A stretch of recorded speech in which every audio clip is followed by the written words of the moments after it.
컴퓨터. 네. 자, 오늘 이렇게 토요일 아침 색다르게 또 온라인으로 모이게 됐는데 오늘 장로님 한번 기도해 주시고 시작할까요?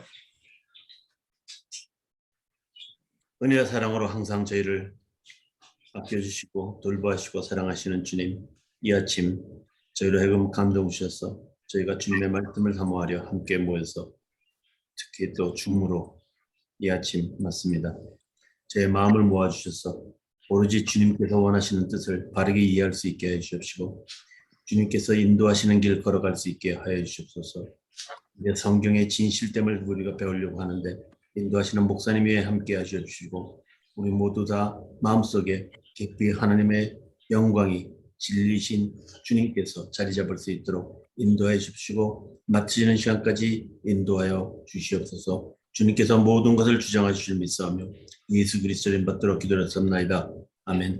네, 감사합니다. 네, 오늘은 7번째 과 첫 번째 파트, 이 시대가 하나님을 믿지 못하는 이유들 중에서 7번째 주제, 성경에 대해서, 성경의 기적을 어떻게 고지고대로 믿을 수 있는가. 혹시 지금 제가 요 옆에 새들이 지금 이렇게 지저귀고 있는데 이 소리가 들리시나요? 이게 새 괜찮아요, 소리였어요? 그래도. 방해되진 않나요? 방해되시나요 혹시? 아니요, 괜찮아요. 그냥 하세요. 네. 아니 녹음할 때 소리가 좀 안 좋을 것 같은데. 얘들을 좀 조용히 시켜야 될 텐데. 집에 새를 키우시는 모양이네.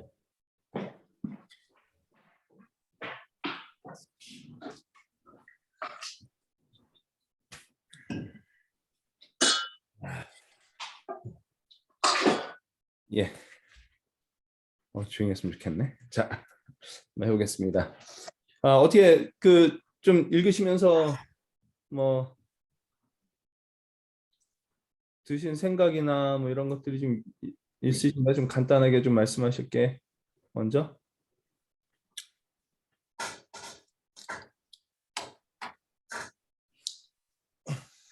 우리가 성경을 갖다 신은 신자들이 다 성경을 믿고 믿는다 그러고 교회를 다니지만 예를 들어서 부활이라는 것 같은 것도 부활의 기적도 중고등학생들 설문지를 해보면은 기독교인의 반 이상이 실제로 믿질 않는데요. 실제 사건이라고. 그러니까 이것은 성경이 하는 말이고 그냥 이런 식으로 자기의 그러니까 학교 교육의 영향으로 이성의 영향으로 이것을 그냥 기술된 말로 마음속에 받아들이는 학생들이 많다는 것 같아요. 그리고 실제 어른들도 마찬가지일 것 같아요. 그것의 사실성에 관해서 깊이 생각해 보지 않은 사람들이 많을 것 같아요. 그것이 사실이라는 것이 마음속에 깊이 자리 잡아야 하나님을 경험할 수 있지 않나. 예, 그렇게 생각합니다. 이게 이제 죽었다 살아나는 거는 일단 일반 상식으로는 뭐 이해할 수 없는 문제다 보니까 이게 이제 우리 지난주에 했던 그 과학 문제하고도 좀 연결이 되는 것 같고요. 그 부활에 관해서는 혹시 그 찰스 콜슨이라고 하는 분이 러빙 갓이라는 책에서 이게 찰스 콜슨이라는 분을 아시죠? 아시나요? 감옥 갔다 오신 분. 예, 아니에요? 네, 맞아요. 예전에 그 닉슨 대통령 특별 보좌관으로 있다가 그 워터게이트 사건에 연루돼서 감옥에 갔다 오신 분인데 감옥에서 이제 회심을 하셨다고 그래요. 그래서 나중에 이제 감옥에서 이렇게 석방되고 나서 이제 그 뭐라 그러죠? 교도소 다니면서 이제 복음 전하는 사역을 하시다가 이제 몇 해 전에 돌아가셨어요. 근데 이분이 그 책에서 하는 얘기가 그 감옥에 있으면서 생각하게 된 게 이제 부활이 사실이구나라고 생각을 했던 게 그 이분이 특별 보좌관이었잖아요. 그 대통령 특별 보좌관인데 그 이분 말고 이제 그 몇 명이 같이 있었대요. 근데 이제 그 워터게이트 사건이 일어나고 나서 이거를 이제 좀 입을 맞춰서 무마하려고 했다가 한 일주일 만인가 이렇게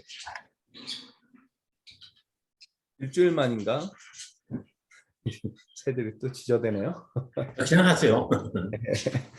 자, 일주일 만에 이렇게 발각이 났다는 거예요. 그래서 감옥에서 이렇게 그거 거기서 참 누가 친구가 그 미어 크리스찬이리를 이제 넣어줬다고 그러더라고요. C.S. 루이스 책을. 그래서 그거 보고 먼저 그렇게 하다가 그랬다고 회심했다고 그러는데, 그러니까 그 머리 좋은 사람들이 말을 맞춰서 이렇게 지켜내려고 했던 것이 거짓이었다 보니까 이것이 이제 발각날 수밖에 없었는데, 그 제자들은 사실 갈릴리 어부 뭐 이제 보통 이렇게 얘기를 하고, 그러니까 사실 똑똑치 못한 사람들이고, 그럼에도 불구하고 이 사람들이 이야기하고 주장했던 것이 그때까지 이제 지금 2000년이 지난 오늘까지도 이렇게 지켜지고 있다라고 하는 얘기는 그것이 실제로 그들에게 일어나지 않고는 일어날 수 없었던 일. 거기다가 이 사람들은 이 거짓된 것을 지킴으로 인해서 자기들이 얻을 수 있는 것들이 굉장히 많았기 때문에,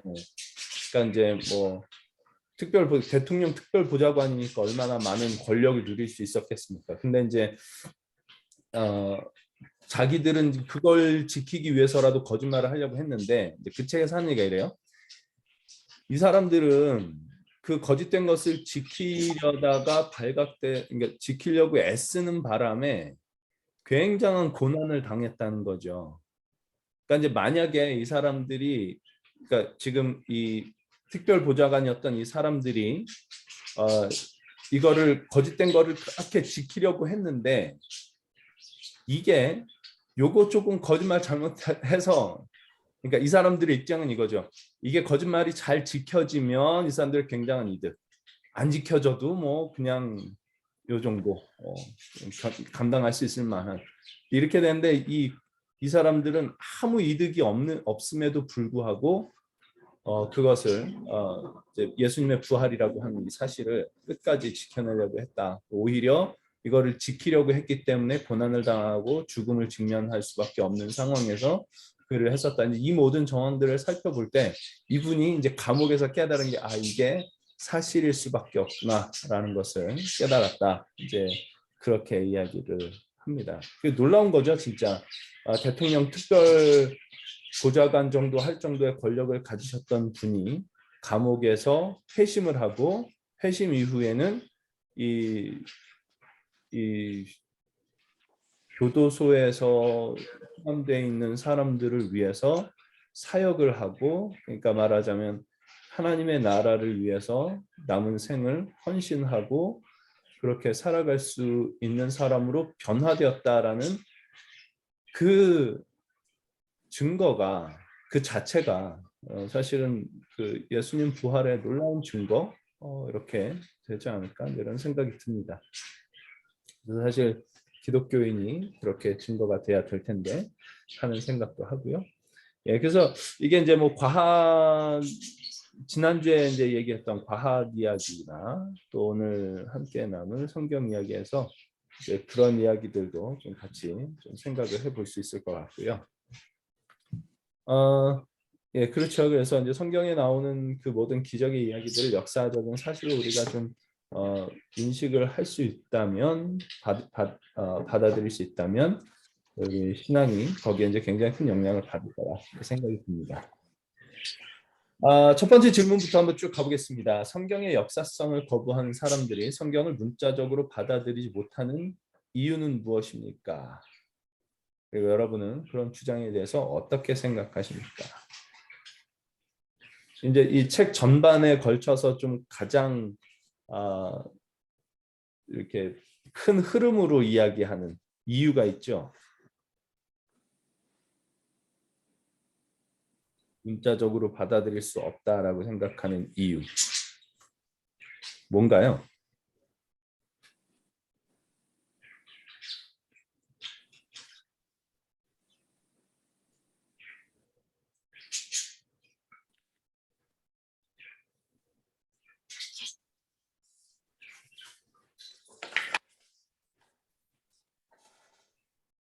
큰 흐름으로는 여기 그 166페이지 한번 볼게요. 그럼 예수라는 인물을 역사적으로 어떻게 이해를 하겠느냐라는 것을 이제 뭐 처음에는 그 대학에서 이제 문학으로 다루는 성경을 문학으로 다루는 이제 그 과목에서 뭐 충격을 받은 이야기도 하고 그러면서 이게 도대체 어디까지가 우리가 역사적으로 예수를 이해할 수 있고 받아들일 수 있겠는가라는 그런 이야기를 하면서 166페이지에 보시면 그렇다면 본래의 예수는 어떤 인물이었는가? 당시에 읽은 책자들을 보면 역사적인 참 예수는 카리스마가 넘치는 정의롭고 슬기로운 선생으로 심한 적대심을 일으킨 끝에 처형되었다고 한다. 세상을 떠난 뒤에는 그 실체를 둘러싸고 추종인들 사이에 다양한 진파와 시각들이 등장했다. 어떤 이들은 신성을 가졌으며 죽었다가 살아났다고 하고 또 다른 쪽에서는 영적으로 제자들의 마음에 살아있는 인간적인 스승일 뿐이라고 했다. 잠시만요.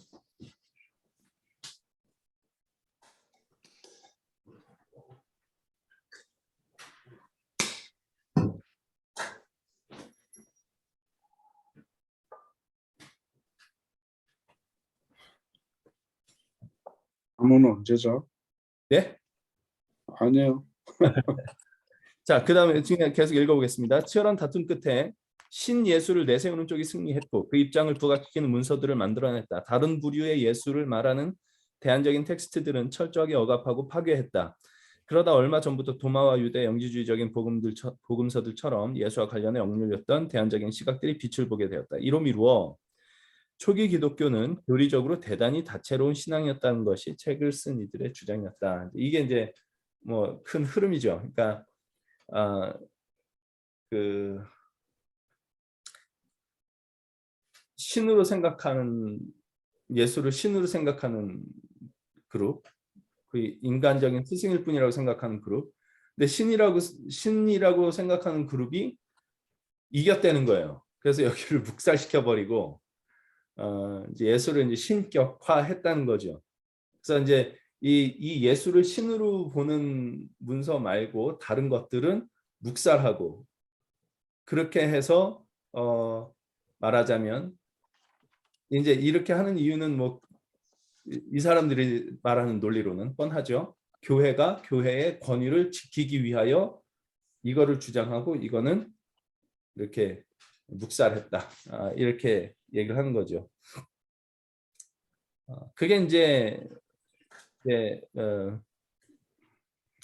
제가 전에도 말씀드렸었던 것 같은데 이제 다빈치 코드 여기도 이제 그 얘기 나오지만 다빈치 코드에 흐르는 그 성경 혹은 기독교 역사에 대한 인식입니다. 그리고 이제 이게 제가 그때 그 책을 읽을 때는 사실 잘 몰랐는데 그 다음에 이제 뭐 오공남이라고 하는 분이 쓴 예수는 없다. 예수는 없다. 하여튼 그 책을 읽다 보니까 같은 얘기를 거기서 하더라고요. 근데 이제 이분은 이제 종교학자였고, 그러니까 이게 그러니까 세속적 종교학 쪽에서는 이런 얘기들을 하고 있구나라는 건 이제 처음 알았는데, 그러니까 이게 이제 그 성경의 역사성을 거부하는 사람들이 갖고 있는 마음속에 갖고 있는 한 흐름이라고 얘기를 할 수 있습니다. 그래서 교회가 그냥 교회 입맛에 맞춰서 자기들 이렇게 권위를 지켜내기 위한 문서로 사용하기 위하여 이렇게 조작한 것 혹은 취사 선택한 것 뭔지 이렇게 이해를 하고 있는 거죠. 그래서 성경을 이런 거를 어떻게 우리가 문자적으로 받아들일 수 있겠느냐 이제 이것이 이제 큰 흐름입니다. 여러분 이런 생각에 대해서 어떻게 생각을 하시나요? 근데 이성적으로 생각하면은 네. 그 정치적 배경으로 우세한 쪽의 의견에 따라서 교리가 결정됐기 때문에 그러면 이것이 실제 진리의 여부를 떠나서 어떤 시대적 배경에 의한 인간의 결정이 아니냐 하는 얘기도 나올 수가 있죠. 그러니까 이제 그게 이제 사람들이 하는 이야기들. 그렇죠. 예. 근데 성경 이제 그 인간의 이성을, 그러니까 제가 보기에는 아, 궁극적인 면에서는 선택의 기로에 서 있지 않나. 우리가 궁극적으로는 믿음으로 가느냐, 인간의 이성으로 가느냐는 그렇죠. 궁극적인 그 갈림길에 서 있게 되지 않나 생각합니다. 여기서는. 그렇죠. 그래서 이제 그 밑에 이렇게 얘기를 해요. 성경의 기원과 발전을 바라보는 이런 시각이 참이라면 기독교의 알맹이와 속뜻에 대한 이해도 완전히 달라져야 한다. 이렇게 얘기를 합니다. 예수님이 어떤 말을 하고 무슨 일을 했는지 제대로 아는 이가 사실은 아무도 없고 성경 역시 산과 신앙의 권위 있는 표준이 될 수 없다는 뜻이 되고요. 예수님의 신성과 대속, 부활을 비롯한 기독교 전통적인 가르침들이 대부분 오류가 되고 이제 전설이라고 얘기하는데 제가 생각할 땐 전설보다는 뭐 신화 정도로 이해하는 게 더 나을 것 같아요. 신화에 근거를 두고 있다는 이야기가 돼버린다. 이제 이렇게 얘기를 하고 있습니다.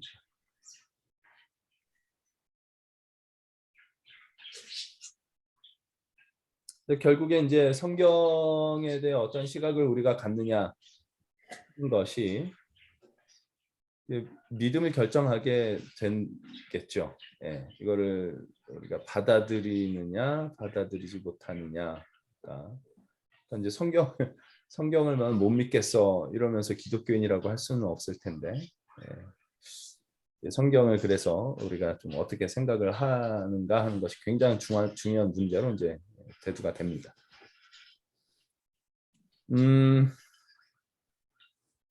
그래서 이제 이런 이야기들에 대해서 168페이지에 가보시면 성경에 기록된 엄청난 사건들과 168페이지 마지막 패러그래프입니다. 성경에 기록된 엄청난 사건들과 가르침을 알고는 있지만 요즘 같은 세상에 그걸 문자적으로 받아들일 수는 없다는 이들이 대다수다.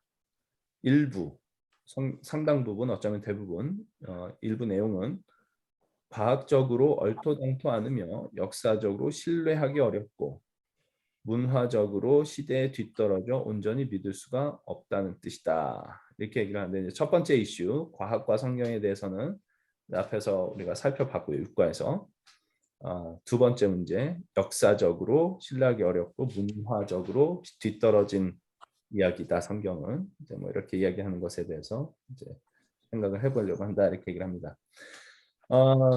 그러면서 이제 시작을 이렇게 해요. 그 복음서의 역사성을 이제 그 얘기하는 것으로 이제 시작을 하는데 두 번째 질문을 한번 보겠습니다. 저자는 복음서의 역사성을 증명하는 한 가지 이유로 복음서의 기록 시기를 언급합니다. 그 이유는 무엇입니까? 복음서의 기록 시기를 언급하는 이유.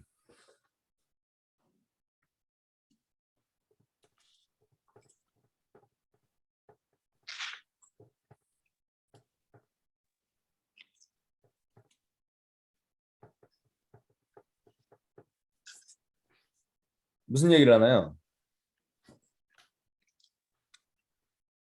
첫 번째, 그러니까 지금 요 소제목으로 볼 때 역사에 비춰보면 성경을 신뢰할 수 없다라는 요 소제목의 첫 번째 이제 다른 더 작은 제목으로 복음서들을 전설로 보기에는 기록 시기가 너무 이르다. 이게 전설, 신화 이렇게 하면 되겠습니다. 이게 지금 무슨 얘기냐면 앞에서 얘기했던 다빈치 코드가 갖고 있었던 이제 그 흐름, 역사, 성경 역사에 대한 인식, 이게 이제 꾸며낸 신화로 본다는 얘기죠. 교회가 교회의 권위를 지키기 위해서 성경 조작한 문서 이렇게 보고 있는 겁니다. 꾸며낸 신화 정도로 보고 있는 것이죠. 근데 이렇게 보기에는 기록 시기가 너무 이르다라고 이야기를 하고 있는데, 이 복음서의 기록 시기를 언급하는 이유가 뭔가요? 본 사람들이 살아 있었으니까 부활을 증거하시는 분들이 살아있는 사람들이 있었을 시기에 적혔으니까 그것이 거짓이라 그러면은 나는 실제로 봤다고 생각하는 사람이 많을 것 같아요. 그래서 맨 처음에 뭐 제자들에 보이고 나중에 뭐 많은 사람들이 500명이 있는 많은 사람들이 볼 때는 고린도전서 15장 말씀이 있는 거. 그렇죠. 네.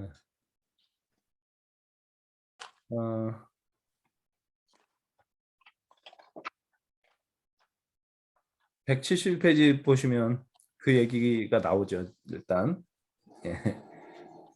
그 살아있는 자들에게 이미 예수께서 부활하신 예수께서 등장하셨던 것들, 나타나셨던 것들. 그리고 이제 성경이 기록될 때 이 사람들이 다 이렇게 그걸 경험한 사람들이 살아 있었다라는 얘기고, 근데 이제 171페이지에 보시면 살아 있었던 건 그리스도의 지지자들만이 아니었다 이렇게 얘기를 해요. 직접 예수님의 가르침을 듣고 활동하는 걸 지켜보고 세상을 떠날 때 그 자리를 지켰던 구경꾼들과 관리들 그리고 적들이 있었다. 이런 사람들도 있었다는 얘기죠. 꾸며낸 말이 끼어들었다 싶으면 이들은 누구보다 먼저 달려들어 지적했을 것이다. 그래서 이 재미있는 얘기를 합니다. 이렇게 다른 사람들의 상상을 자극하고 마음을 사로잡기 위해 어떤 사건을 완전히 날조하거나 거짓으로 꾸며 설명하는 경우라면 목격자들이 오랜 시간을 두고 죄다 세상을 떠나야 한다. 그렇죠? 다 떠나고 난 다음에 이걸 해야지, 그러지 않았으면 이 사람들을 벌써 와가지고 이게 거짓된 것이다라고 그건 다 아니다라고 얘기를 했을 겁니다. 그래야 조작되고 허구화된 설명의 실체를 반박하거나 폭로할 수 없기 때문이다. 이제 다 떠나고 난 다음에 써야 되는데 이미 기록되었을 그 당시에는 이 사람들도 다 살아있을 때였다. 제자들뿐만 아니라 예수님을 적대시하는 사람들까지도 그렇게 이야기를 하고 있어서, 그러니까 이제 이게 이제 복음서가 기록된 시기를 쓴 시기가 이제 이르다라는 이야기고, 그리고 이제 다른 하나는 그 아까 그 뭐 도마의 복음서라고 얘기를 하는 게 영지주의적 문서들, 이런 것들은 이제 교회가 이렇게 교회의 권위를 지키기 위해서 묵살해버린 문서들이 돼버렸다라고 얘기를 하는데, 그래서 그 기록 시기를 보면 복음서가 먼저 쓰여지고 이런 것들이 뒤에 나왔다는 얘기죠. 그러니까 복음서를 쓰고 복음서를 지키기 위해서 이거를 묵살해 버렸다라고 얘기를 하려면 이게 뭐 같은 시기에 나왔든지 이거 도마의 복음서라는 게 먼저 있든지 그래야 되는데, 이게 기록 시기가 복음서가 이제 굉장히 이른 시기에, 훨씬 더 이른 시기에 쓰여졌다라는 것이 이제 여기서 말하는 근거입니다. 그래서 172페이지 그 얘기 나오는데, 정경의 내복음서들은 이른바 영지주의 복음서들이 나오기 훨씬 전에 기록되었다. 이렇게 얘기를 하고 있죠. 이들 가운데 가장 잘 알려진 도마 복음서는 시리아어 원본을 번역한 문서인데, 전문가들이 밝혀낸 바에 따르면 도마와 관련된 시리아 전승들이 나온 시점은 아무리 빨리 잡아도 175년, 주후 175년을 넘어가지 않는다. 복음서는 예수님께서 세상을 떠나시고 이제 40년, 60년쯤 지났을 때 기록되었다라는 얘기고요. 예, 서신서들은 그보다 더 일찍 기록되어 있고, 그렇게 이야기를 해서, 그러니까 이게 이제 기록 시기를 이야기한 이유가 이제 이건 거죠. 교회가 그렇게 사람들이 생각하는 것처럼 그렇게 뭐 교회의 권위를 지키기 위해서 취사 선택을 하고 뭐 다른 자기 마음의 입에 맞지 않는 것은 버리고 그렇게 했던 것이 아니다라는 이야기를 하고 있는 겁니다. 네, 우리 상식으로 보면은 그 복음서가 나오고 바울 서신이 나오고 이렇게 해야지 우리가 이해하기가 좋은데, 사실은 갈라디아서나 데살로니가 전서가 복음서보다 먼저 쓰였거든요. 그렇죠.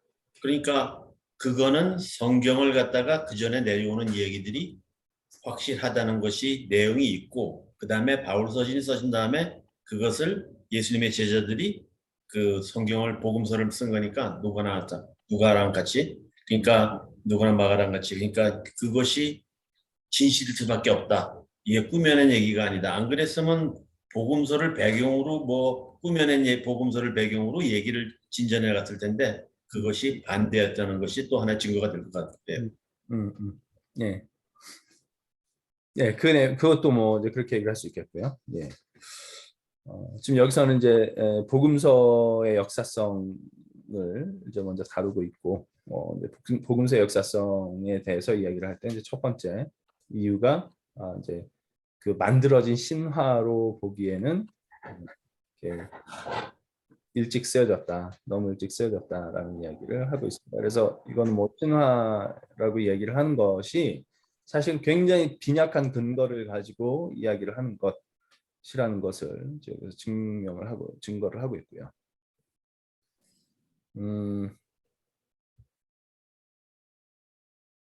그래서 이제 그 다빈치 코드 여기 뭐 계속 얘기를 하는데 콘스탄티누스 황제가 173페이지에 이렇게 써 있습니다. 위에서 둘, 넷, 여섯, 일곱 번째 줄에 보면 콘스탄티누스 황제가 신약의 정경을 정하면서 그보다 더 이른 시기에 나왔고 더 정확했음직한 영지주의 복음서들을 없애버렸다는 식의 발상이 그렇죠.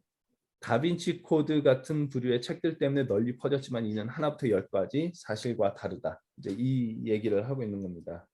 예. 영지주의 복음서들이 훨씬 더 복음서보다 정확했을 것이다. 더 훨씬 더 이른 시기에 나오고 정확했을 것이다라고 이야기를 하는데, 그래서 이거를 이제 콘스탄티누스 황제가 정경을 정하면서 이거 뭐 없애버렸다. 지금 처음부터 끝까지 다 근거가 없는 이야기라고 얘기를 하죠. 그 뒤에 한번 계속 읽어볼게요. 다빈치 코드가 허구임을 잘 알지만 저자 댄 브라운이 사실이라고 내세우는 역사적 배경만큼은 그럴듯하다고 여기는 이들이 많다. 그는 AD 325년 콘스탄티누스가 예수의 신성을 선포하면서 그가 위대한 스승이지만 인간에 지나지 않는다는 증거를 묻어버렸다고 설명한다. 하지만 빌립보 교회에 보낸 바울의 편지에서도 크리스천들이 예수님을 하나님으로 경배하고 있음을 볼 수 있다. 역사가들은 하나같이 빌립보서의 기록 시기를 그리스도 사후 20년 안쪽으로 잡는다. 그리스도의 신성을 믿는 믿음은 초대교회가 성장하기 시작할 무렵부터 이미 주요한 동력원 가운데 하나였다. 어느 역사가는 이렇게 지적한다. 댄 브라운은 AD 325년에 콘스탄티누스 황제가 니케아 공의회를 열어 완전히 새롭게 해석된 기독교 신앙을 도입했다고 말한다. 예수님의 신성을 선포하고 인간이라는 증거를 죄다 숨겼다는 얘기다. 로마 제국에서 벌어진 종교들 사이의 경쟁에서 기독교 신앙이 거둔 승리는 어떤 흡입력을 가져서라기보다 권력을 행사한 덕분이라는 뜻이기도 하다. 하지만 실제로 역사적인 사실을 살펴보면 교회는 그보다 훨씬 전, 그러니까 아직 아무 힘도 갖지 못하고 시도 때도 없이 박해에 시달리던 시절에 이미 승리를 거뒀다. 기독교는 진직의 경쟁에서 이겼고 황제는 승자 쪽에 서고 싶어 했으므로 역사가로서 시니컬하게 평가하자면 콘스탄티누스가 기독교를 선택했다고 말할 수도 있다. 예, 이렇게 얘기를 하고 있죠. 그러니까 이 사실이 이제 굉장히 중요한 얘기인 것 같습니다. 아직 아무 힘도 갖지 못하고 시도 때도 없이 박해에 시달리던 시절에 이미 승리를 거둔 겁니다. 승리하기 위해서 이런 뭐 성경을 날조하고 뭐 조작하고 했던 것이 아니라 이미 갖고 있던 그 신앙이 아직 힘이 전혀 없을 때도 승리를 이미 거둔 것이 이제 기독교이고 황제는 승자 쪽에 서고 싶어 했던 것이라고 이제 이렇게 얘기를 하죠. 예, 이것이 이제 그러니까 성경의 역사성을 부인하는 이제 그 근거들의 빈약한 것을 이제 증거하고 역사가들이 이제 이걸 증명하고 있는 것 같습니다.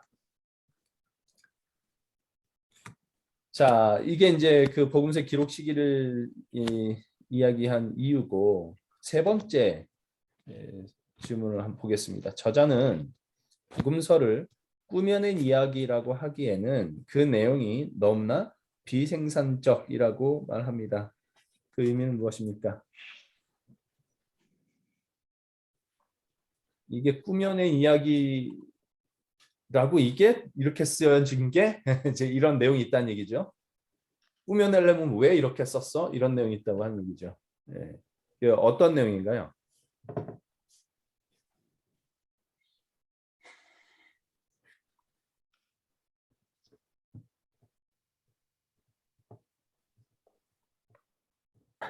그 시대의 상식에 맞지 않는 얘기들을 썼다. 뭐 그렇죠?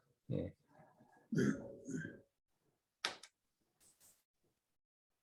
일단은 이제 두 가지 얘기를 하는 것 같아요. 첫 번째는 성경에 기록되지 않은 것. 그러니까 말하자면 정말 이 권위를 지키기 위해서 성경을 날조하고 싶었다면 기록됐을 법한 이야기가 없죠. 없다는 얘기죠.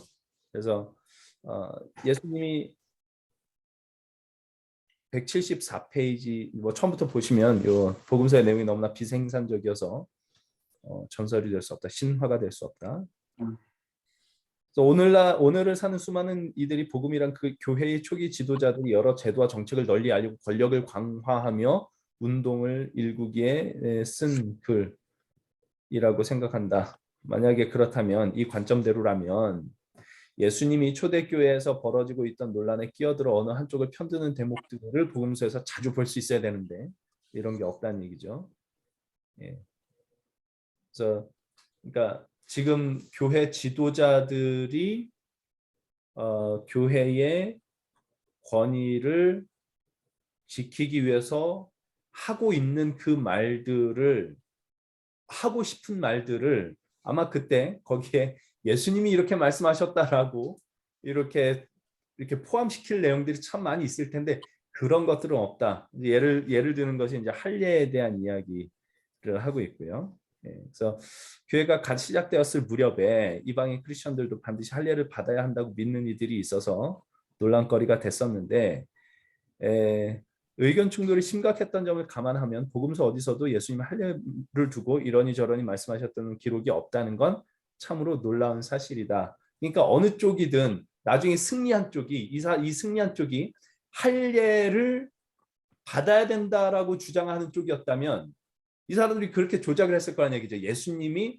할례를 이렇게 하라고 말씀하셨다라든가 혹은 승리한 쪽이 할례를 받지 않아도 된다라고 생각하는 쪽이었다면 그것도 이제 예수님이 이렇게 말씀하셨다라고 얘기할 만한 예수님이 말씀하셨다라고 얘기할 만한 어떤 내용들이 좀 있어야 되는데 전혀 예수님은 그런 문제에 대해서는 이런 반구 없으시다라는 것이 이제 어떤 증거가 된다라고 얘기를 하는 거고요. 이게 이제 기록되지 않은 것. 그러니까 성경을 날조를 하기 위해서라면 기록했을 법한 내용들은 이제 성경이 없다. 그리고 두 번째는 성경에 기록된 것을 보면 이게 날조를 하려면은 차라리 없어야 좋을 법한 내용들이 있더라라는 얘기죠. 그래서 십자가 사건이 정말 일어난 게 아니라면 기독교 운동을 이끌었던 초기 지도자들은 왜 그런 이야기를 지어낸 걸까? 왜 자꾸 묻는 거죠. 그리스도 문화에서든 유대 문화에서든 복음을 듣는 이들은 십자가 사건 대목에서 반사적으로 범죄자를 떠올릴 수밖에 없었다. 사실은 이러저러하다고 말해봐야 소용이 없다. 예수님이 겟세마네 동산에서 무거운 사명에서 벗어날 수 있을지 하나님께 물었다는 이야기를 꾸며낼 까닭은 또 무엇인가? 그러니까 그 앞에 십자가 얘기는 십자가 얘기를 하면 십자가가 복음이다. 이건 뭐 말도 안 되는 얘기. 그러니까 이 사람들은 십자가는 딱 범죄자라고 생각할 텐데 왜 굳이 그 십자가 이야기를 통해서 복음을 전하려고 했느냐? 이건 뭐 실제로 일어났기 때문에 그런 거지. 이게 좀 더 이게 복음을 전하는 자기들이 생각하는 그 관점을 전하는데 도움이 되기 때문에 이걸 만들어낸다. 말도 안 되는 얘기다라는 얘기죠.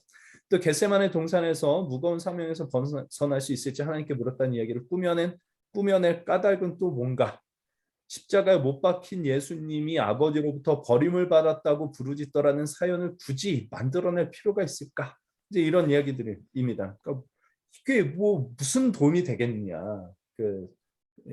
권력을 지켜내는 용도로 이 성경을 사용을 했다, 조작을 하려고 했다면 이게 무슨 소용이 있겠느냐라는 얘기죠. 그리고 이제 부활의 첫 번째 목격자가 여인들이었다라는 사실, 성경이 기록하고 있는 것 또한 이제 그렇게 얘기를 하죠. 그때 당시에 여자는 법정에서 인정하지 않는 증인들이었는데 이게 꾸며내려고 했다면 남자들이 먼저 발견하고 이렇게 했다고 써야 이치에 맞지 않겠느냐, 이렇게 꾸며내려고 했다면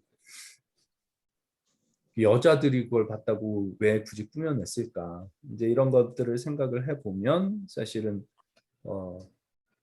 이렇게 꾸며냈다는 말은 말이 안 된다라는 걸 성경 자체가 이제 증거하고 있다, 이렇게 얘기를 하고 있는 거죠. 그래서 175페이지 중간 이렇게 마지막 패러그래프 바로 앞에 이렇게 얘기를 하죠. 실제로 그런 일이 일어났다고 판단하는 것 말고는 이것을 이치에 맞게 해석할 길이 없다, 이렇게 얘기를 합니다. 그리고 또 하나는 이제 우리 그 초대교회 사도들에 대한 얘기들 재밌죠? 초대교회 으뜸 지도자들인 사도들을 시종일관 옹졸하고 시샘이 많으며 어처구니 없으리 많지 말귀를 못 알아듣고 적극적으로든 수동적으로든 결국 주님을 실망시킨 겁쟁이들로 그리고 있는 것도 이제 그런 이야기죠. 우리 좀 어떤 우리가 주장하는 말의 권위를 이렇게 입히기 위해서 제가 이제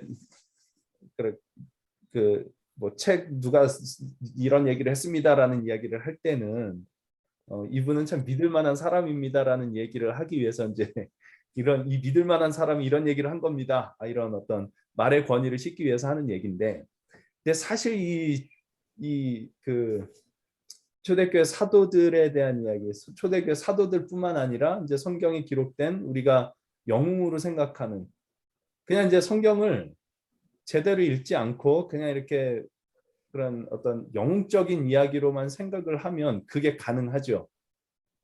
이게 이랬다 저랬다, 뭐 예수님을 믿었더니 이렇게 됐다, 뭐 이런 이야기들이 가능한데, 이제 사실 성경을 이렇게 잘 들여다 보면 그 모두 우리가 훌륭하다고 생각하는 인물들이 사실은 하나님을 굉장히 실망시킨 일들이 많이 있고, 여기 얘기하는 것처럼 옹졸하고 시샘 많고 어처구니 없으리 만큼 말귀를 못 알아듣고 이런 사람들이 그 교회 지도자가 됐다라고 하는 이야기, 이게 이걸 굳이 쓴다고 이제 이렇게 얘기가 되는 거죠.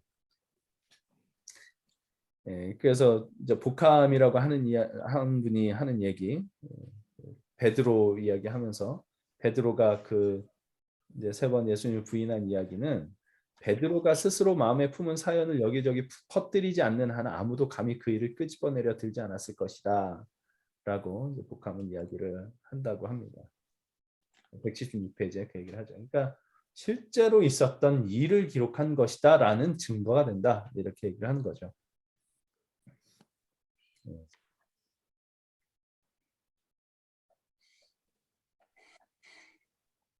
그래서 이제 이것이 영지주의 복음서들과 확연하게 비교되는 대목이라고 이야기를 합니다. 복음주의, 그러니까 그 영지주의 복음서는, 영지주의는 뭐 다들 아시죠? 그 물질 세계는 악하고 영적인 세계가 이렇게 뛰어난 것이기 때문에 구원을 얻기 위해서는 이 영적인 세계에 대한 깨달음이 있어야 된다라고 이제 주장하는 그 사상이 이제 영지주의인데,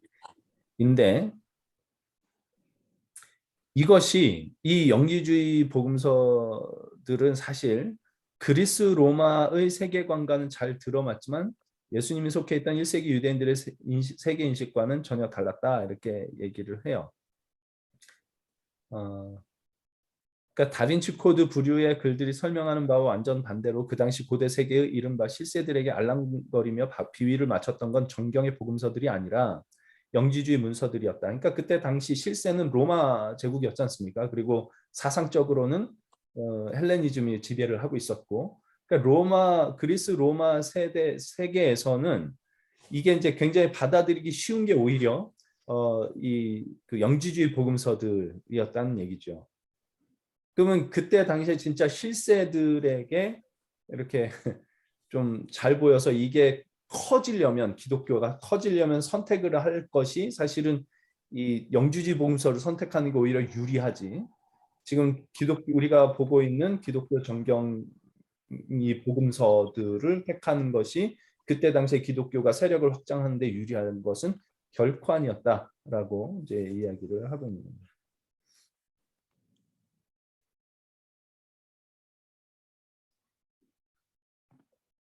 그래서 정경 복음서들이야말로 물질적인 창조를 긍정적으로 바라보고 가난하고 억압받는 이들을 강조하면서 그리스 로마 시대의 보편적인 인식을 거슬렀던 주역이었다. 정경의 복음서들은 참 예수의 실상이 어떠했는지에 관해 역사적으로 한층 신뢰할 만한 그림을 제시하는 반면 그리스와 로마의 독자들이 갖고 있던 세계관에는 과감하게 맞섰다. 예. 현재 뭐 그때 당시의 상황을 생각해 보면 이게 그 기독교가 권위를 지키기 위해서 복음서들을 채택하고 다른 문서들은 묵살해 버렸다라고 하는 얘기는 사실은 뭐 말이 안 되는 얘기라고 증거를 하고 있습니다. 네, 이것이 이제 꾸며낸 이야기라고 하기에는 복음서의 내용이 사실 너무나 비생산적이다라고 하는 내용이고요. 그 다음에 저자는 복음서의 문학 형식은 너무나 네 번째 질문 한번 가보겠습니다. 저자는 복음서의 문학 형식은 너무나 섬세해서 too detailed해서 전설, 신화라고 할 수 있습니다. 신화가 될 수 없다. 꾸며낸 이야기가 될 수 없다. 너무 디테일해서요. 그 이유는 뭔가요? 책에서 이야기하는.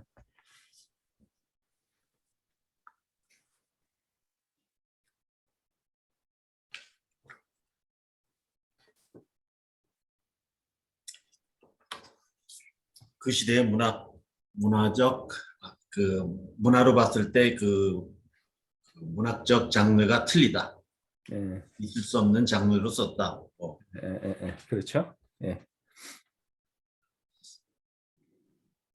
그러니까 그 뭐 신화나 뭐 이런 것은 상징적으로 아니면은 유비적으로 했는데 이것은 사실을 기술했다. 뭐 그렇게 얘기한 것 같아요.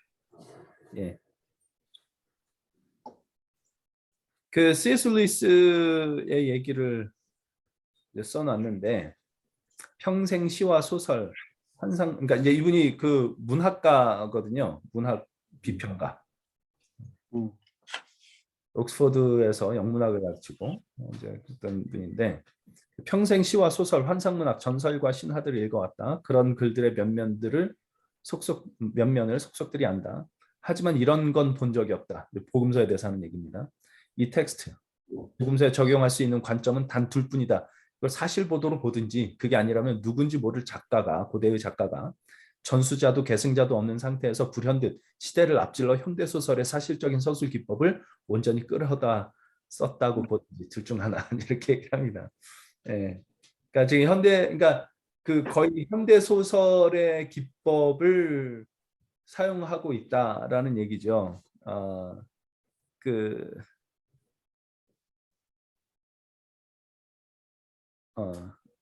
밑에 이제 이렇게 얘기를 합니다. 현대 소설은 사실적이다. 세밀한 묘사와 대화를 담고 있어서 현장을 지켜본 목격자들의 증언을 읽는 느낌을 준다. 뭐 소설 읽어보면 그렇죠.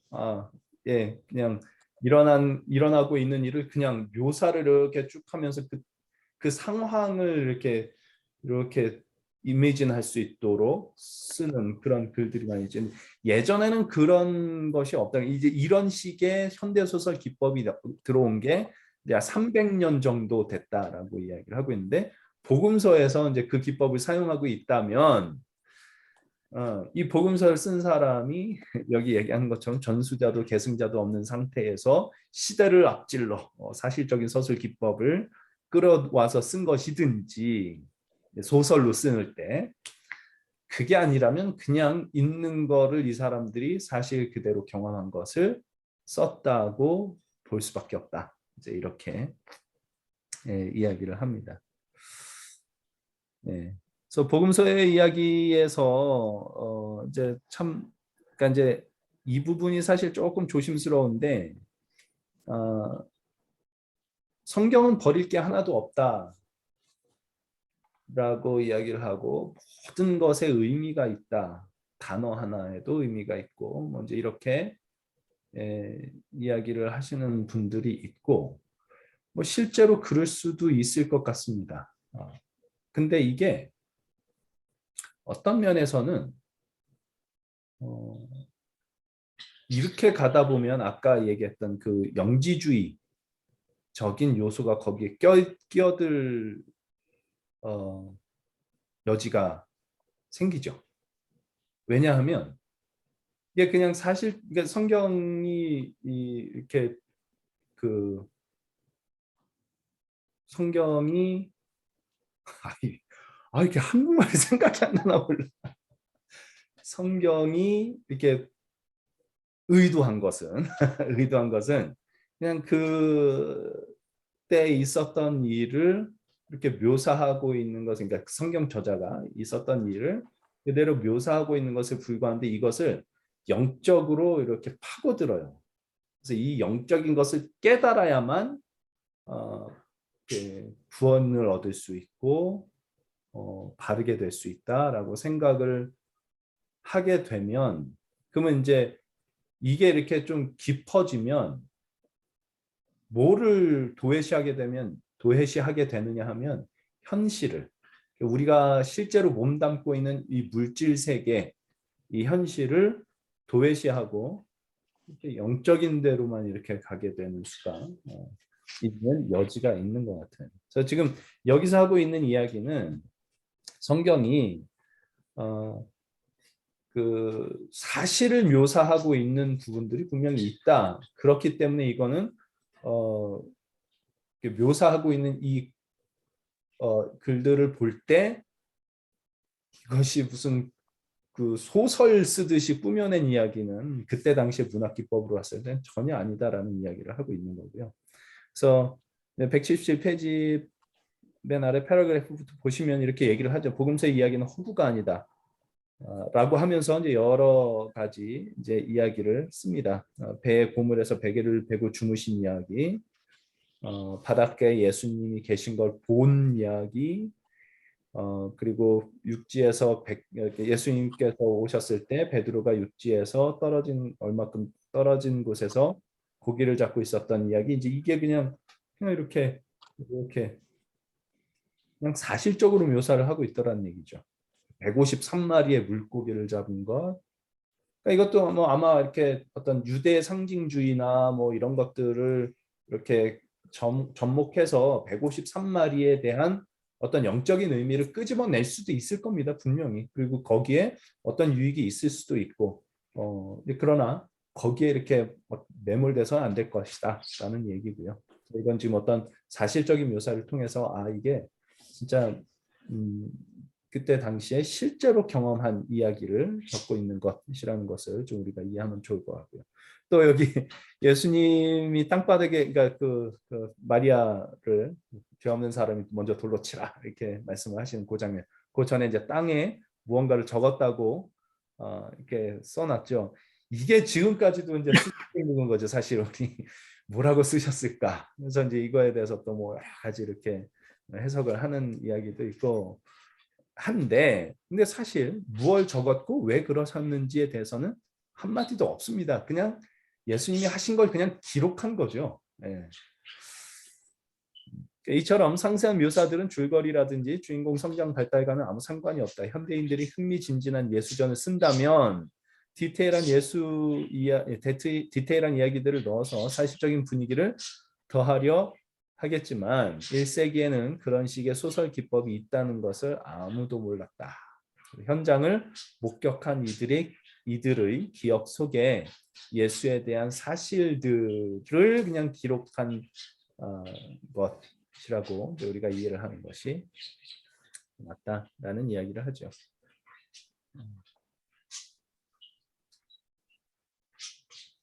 그다음에 이제 뭐 집단 기업 특징 이야기도 하는데요.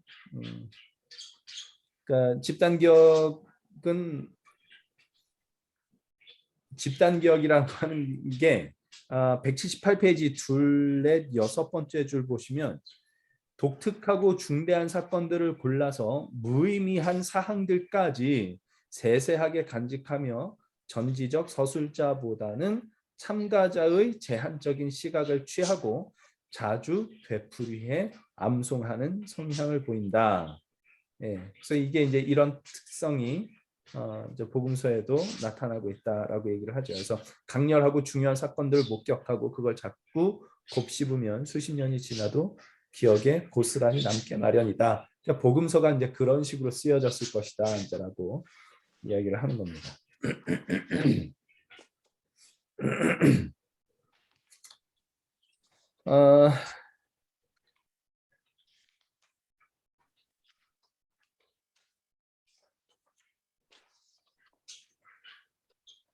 예, 이런 이야기들을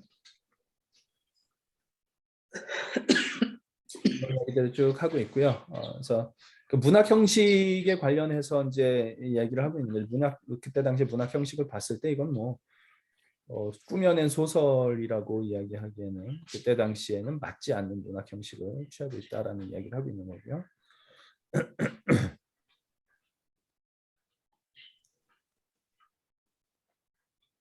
그리고 그 뒤로는 이제 뭐 계속 뭐 다빈치 코드에 대한 이야기에 대해서 뭐 그렇게 근거 없는 이야기가라고 이제 이야기하는 사람들의 이야기들도 쭉 나오고,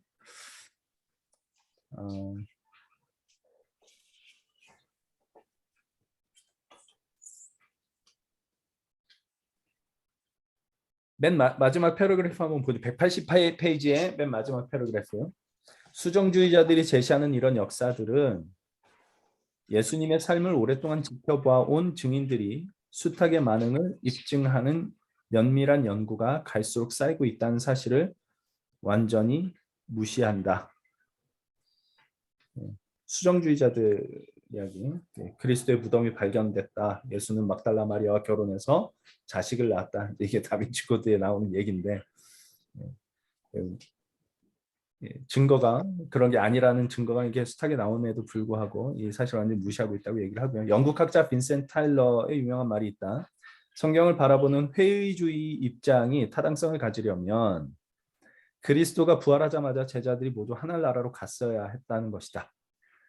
복음서를 기록하는 과정에서 전설적인 요소들이 끼어들 수 있는 길은 그뿐이지만 실제로 그런 일은 벌어지지 않았다. 그러므로 아이러니컬한 노릇이지만 고작 1세기 전에 시작되었다가 벌써 실질적인 기반들이 빠른 속도로 무너져가고 있는 회의주의적인 학파의 성경 인식을 대중매체들이 앞장서 떠들어대고 있는 꼴이다.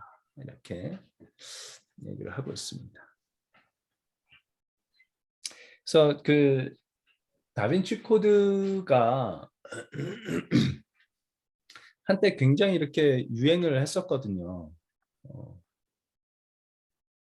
제가 이제 한국에 제가 그 책을 읽은 거는 필리핀에 있을 때니까 아마 2007년, 8년, 2006년 뭐 이때쯤이었던 것 같아요. 저는 이제 그 책을 읽으면서 야 이거 진짜 그럴듯하게 썼다는 생각을 많이 했었거든요. 그래 그때 이제 굉장히 열광을 했었는데 사람들이 굉장히 열광을 했었는데 그 열광을 했던 이유가 뭘까요? 그 다빈치 코드에 그렇게 열광을 했던 이유, 사람들이.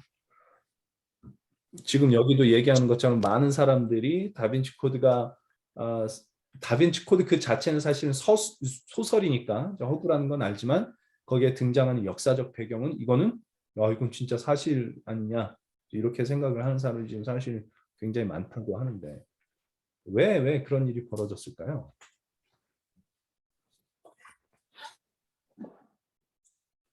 이거 뭐 아까도 말씀드렸지만 이제 종교계에서는 그 얘기가 뭐 종교학 그 세상 종교학에서는 그런 얘기들이 나돌기도 하고 있지만 사실 거기에 관심 없는 사람들은 관심 없는 사람들은 그거 모르거든요.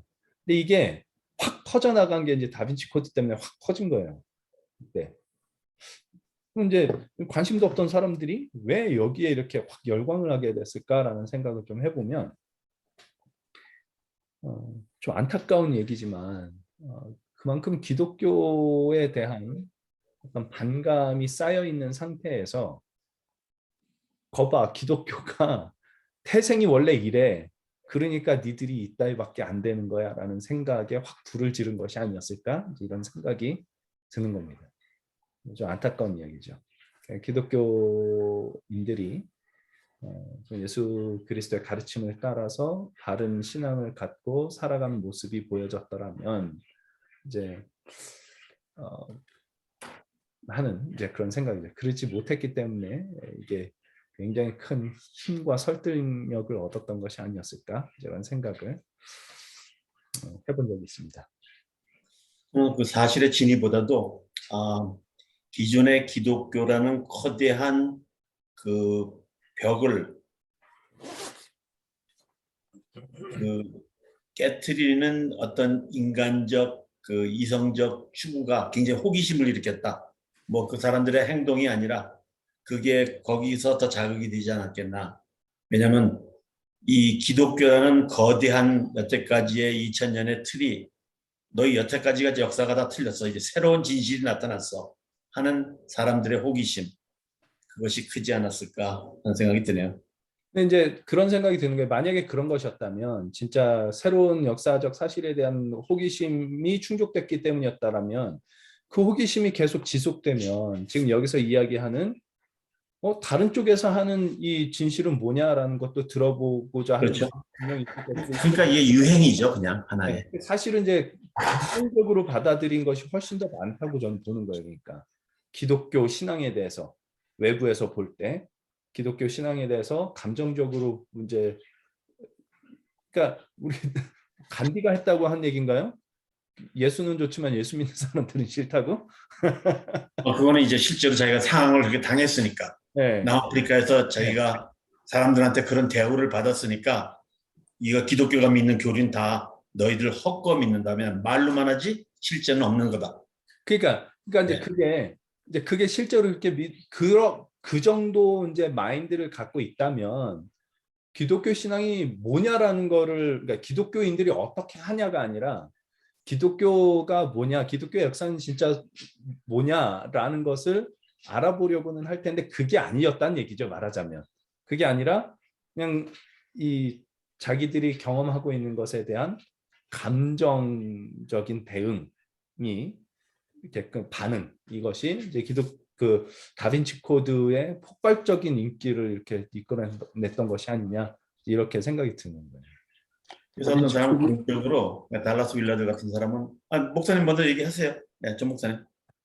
다빈치 코드가 그 정도로 센세이셔널 했었어요. 굉장히 나도 그 책을 읽었었는데 그 읽으면서 뭐 이런 책이 다 있나 싶을 정도로 별로 그렇게 큰 그거 없이 어차피 그게 픽션인 줄 알고서 봐서 그런지는 몰라도 다른 소설책하고 뭐 별 그 저기가 없다고 생각을 했었어. 그리고 그 사람들이 그렇게 저기 하는 거는 어차피 기독교가 그렇게 많이 이렇게 퍼져 있으니까 그거에 대해서 어떤 하나의 마케팅 전략으로 그렇게 하지 않았을까 하는 생각이 나는 사실 솔직히 더 많았었다고. 그러니까 결론적으로 말하면은 뭐 우리가 지금 하고 있는 게 뭐 기독교 신앙에 대한 변증을 섹션별로 지금 보고는 있는데 콩으로 매주를 써도 쓴다고 얘기를 해도 안 믿는 사람은 안 믿어. 또 파트로 매주를 쓴다 해도 믿는 놈은 믿고. 그럼 결국 그게 자기들이 생각하고 있는 그 철학 내지는 그 자기들의 사고 방식에 기인하는 그런 거지. 나는 여기 저기 뭐 다빈치 코드니 뭐 영지주의자니 이런 거를 계속 여기 그 저자는 그런 걸로 해가지고 이렇게 변증을 한다고 하는데 솔직한 내 그 이거 읽으면서의 내 독후감은 글쎄 이런 말로 변증이 될까 하는 그런 쪽으로 더 많이 이렇게 가더라고요. 근데 그 다빈치 코드는 일개 그 하나의 그 저기도 아니고 그냥 소설인데 왜 그걸 그렇게 저기를 하는지 이 사람이 계속 그걸 예를 들고 있는데 그것도 그렇고 처음에 화두에 시작할 때 그 사람들이 나는 이래서 그 성경을 못 믿어야 하고 얘기하는 그 반론들도 그렇고 그러니까 논리성이 없지. 그 두 화두에 시작했던 그 두 사람들 그 은행 다니고 뭐 무슨 회사 다니고 그랬던 사람들 있잖아요. 그죠? 그러니까 시작부터가 잘못된 질문에 대한 변증을 계속 그런 식으로 하고 있는 것 같아가지고 나는 이 챕터를 읽으면서 글쎄 별로 그렇게 이렇게 마음에 와서 닿는 부분이 없더라고. 네, 그거 뭐 개인차일 수 있는데, 그러니까 제가 뭐 이 부분은 이제 제가 계속 말씀을 드리지만 그러니까 목사님 정도 되시면 그렇게 생각하실 수 있을 것 같아요. 근데 이제 실제 세상 속에서 비기독교인들을 만나는 상황 속에서 우리가 어떻게, 그러니까 이제 제가 이제 뭐 계속 말씀을 드리는 게 변증이라고 하는 것이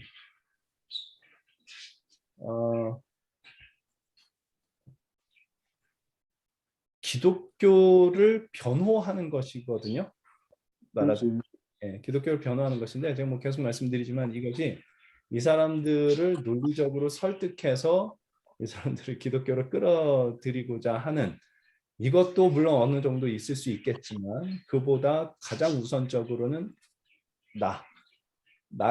내가 왜 성경을 믿어야 되고 왜 나의 삶의 방식을 이렇게 끌어가야 되고 왜 내가 하기 싫은데도 섬겨야 되고 내가 왜 이런 것들은 정말 이치에 맞지 않는 것 같은데도 참아야 되고 왜 옳은 것이 십자가에 못 박혀야 되고 하는가라고 하는 것을 스스로에게 납득시키는 과정, 이게 이제 사실 변증의 굉장히 중요한 역할이라고 저는 생각을 해요. 근데 이제 목사님 같은 경우는 이게 이미 다 되셨으면 다 설득이 다 되셨기 때문에 이거 굳이 볼 필요 있냐 이제 이렇게 말씀하실 수 있을 것 같아요. 근데 지금 이 다빈치 코드 같은 경우는 목사님이 생각하신 것보다 굉장히 큰 영향을 미쳤습니다. 세상 흐름 속에. 근데 그 속에서 이 세상이 생각하는 기독교에 대해서 생각하는 흐름 속에서 이렇게 생각하는 흐름 속에서 나는 그럼 어떤 위치를 차지를 하고 어떤 위치에 서서 어떤 이야기를 해줄 수 있을 것인가라는 건 한번 생각해볼 가치는 있을 것 같아요. 그렇게 생각을 해주시면 좋을 것 같습니다. 왜 이렇게 다빈치 코드 이야기를 할까? 저는 이 이야기를 좀 해야 된다고 생각을 하는 편이에요. 근데 그 이야기를 하는 거는 이 다빈치 코드가 틀렸다라는 걸 증명하기 위해서 해야 되는 게 아니라 아까도 말씀드렸던 것처럼 어떤 그 기독교인들에 대한 감정적인 반응으로 나타난 것이 이제 다빈치 코드 현상이라고 저는 생각을 하고 있기 때문에 그런 부분에 있어서는 기독교인으로서 내가 어떻게 처신을 해야 될 것인가라는 부분을 좀 생각해 볼 그 여지가 좀 있을 것 같다고 생각을 하는 거죠.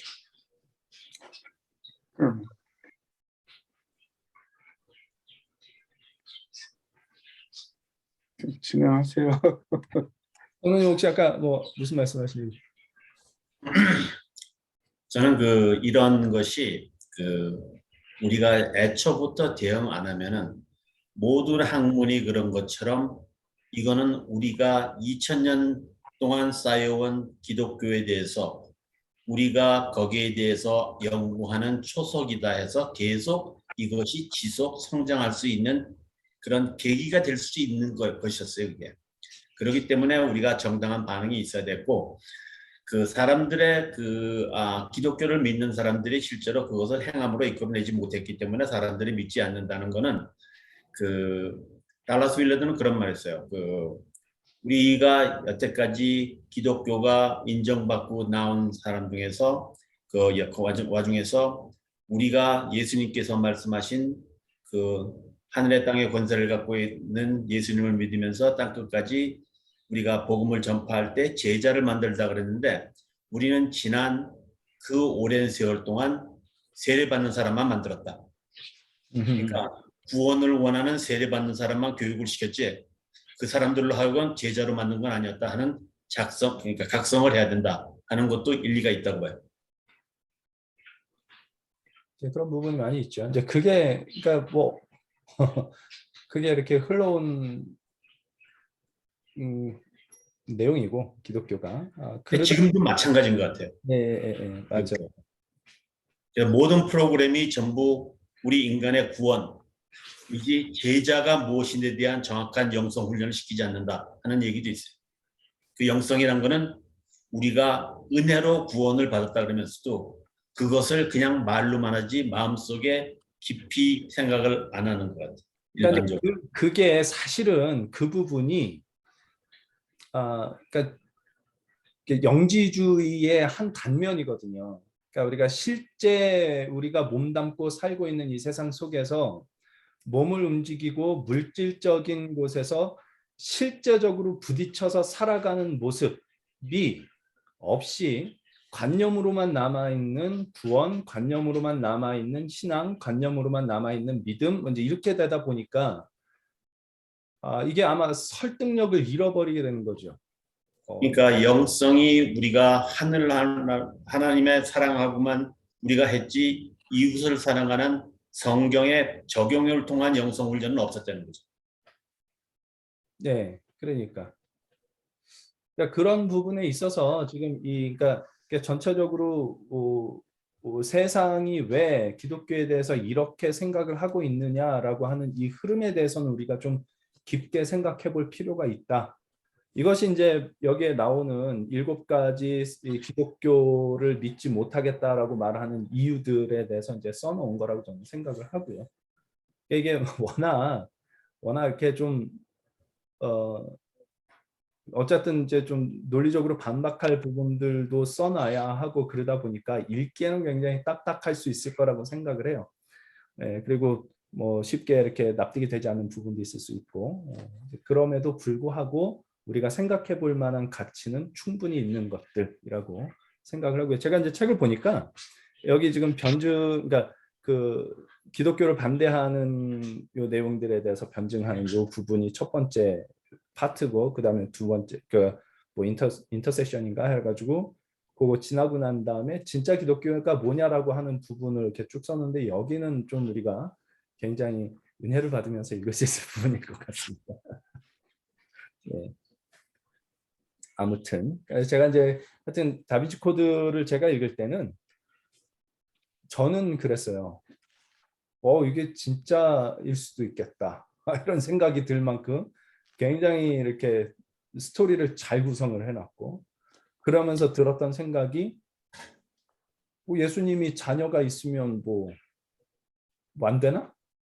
이런 생각까지도 들고 그러다 보니까 와 이렇게 가다 보니까 성경 전체를 부정하게 되는구나 라는 생각이 이제 그때 들었어요. 저는. 뭐 그게 캐톨릭에서 말하는 그 마리아 신성하고도 연관이 있거든요. 그러니까 우리가 마리아가 성령으로 잉태해서 예수님을 낳았다는 것이 그러면 막 지금 그 요셉의 형제들은 예수님의 형제들은 뭐냐?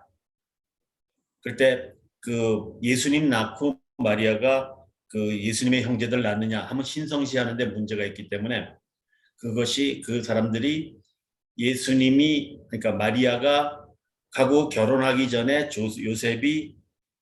요셉에게 난 아들이었다는 설도 있어요. 그러니까 모든 것이 마리아를 신성화시키기 위한 하나의 방편으로 꾸며가다 보면은 여러 가지 사건들이 나오죠.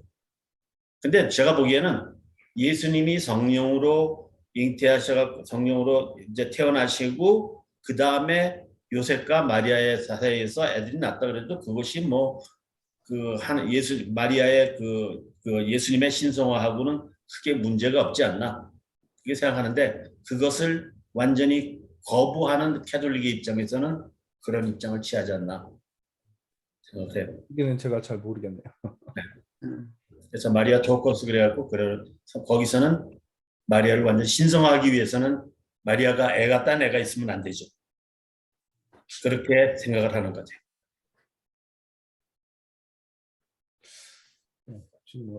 지금 정확하게 기억이 안 나네요. 지금 그 얘기가 좀 있었던 것 같기도 한데 다빈치 코드에서. 아무튼 뭐 그건 제가 잘 모르겠습니다.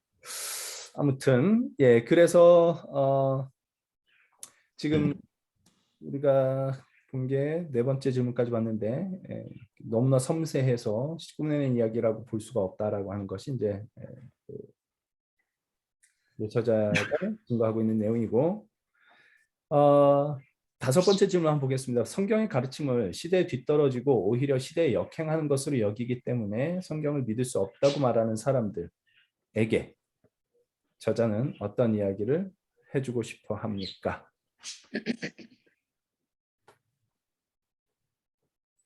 이제 지금 이 책, 뭐 다른 책들도 마찬가지겠지만 아마 이제 맨하탄에서 교회를 개척하고 사역을 하면서 만났던 사람들과의 경험을 통해서 이제 뭐 이런 책들을 좀 썼던 것 같아요. 근데 이제 그런 사람들 중에 여기 보면은 리디머 교회 181페이지 보면 리디머 교회를 막 시작했을 무렵에는 난생 처음 성경을 읽는 이들과 자주 어울렸다라고 얘기를 합니다. 대단하죠. 저 이런 경험을 해봤으면 좋겠다 싶은 생각을 하는데, 난생 처음 성경을 읽는 이들과 자주 어울렸다. 그러다 보니 이런저런 구절들을 소화시키지 못해서 씨름하는 이들의 이야기를 듣고 답해야 할 일이 많았다라고 얘기를 하는데, 그 중에 어떤 사람이 하는 얘기, 종들아 두려워하고 떨며 성실한 마음으로 육체의 상전에게 순종하기를 그리스도께 하듯 하라라는 구절을 보고 불쾌하고 화가 났더라 라는 이야기를 이렇게 합니다. 그러면서 이제 그런 이들에게 조언해 주는 이야기를 간추려서 뭐 이렇게 썼다라고 하는데, 무슨 얘기를 하나요?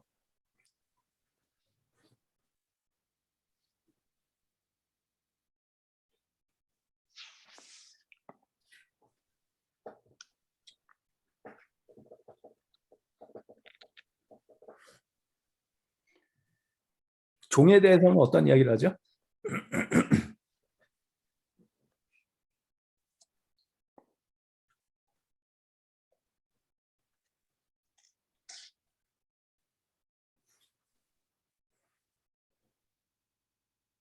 역사적 맥락을 좀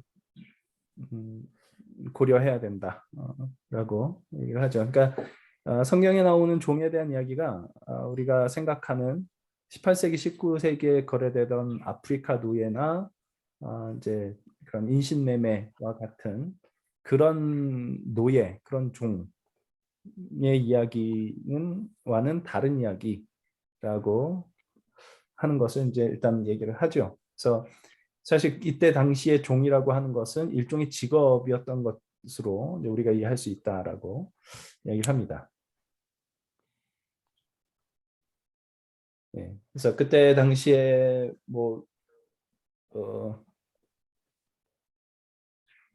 그때 당시에 종은 자유인들 사이에 별 차이가 없고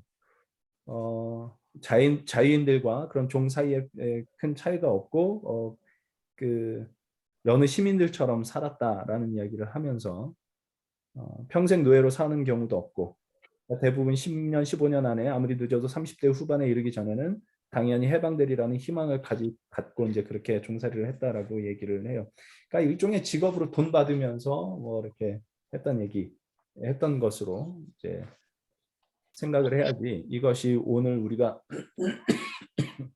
일반적으로 생각하는 이게 진짜 존재 자체를 이렇게 붙들고 있는 그런 노예로 생각을 해서는 안 된다. 이제 이런 얘기를 합니다. 근데 이제 이 얘기가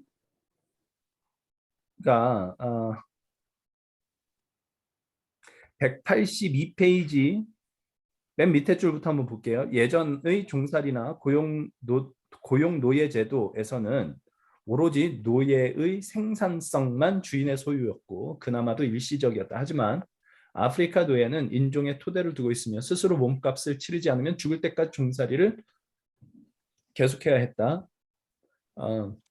게다가 아프리카 노예 무역은 납치에서 시작되었으며 납치에 기대어 명맥을 유지했다. 하지만 성경은 인간을 납치해서 노예로 팔아넘기는 짓을 이유를 가리지 않고 불법으로 규정한다. 디모데전서 1장 9절에서 11절 말씀이나 신명기 24장 7절 말씀을 이야기를 하는데 신명기 말씀을 한번 보면 이렇게 돼 있습니다.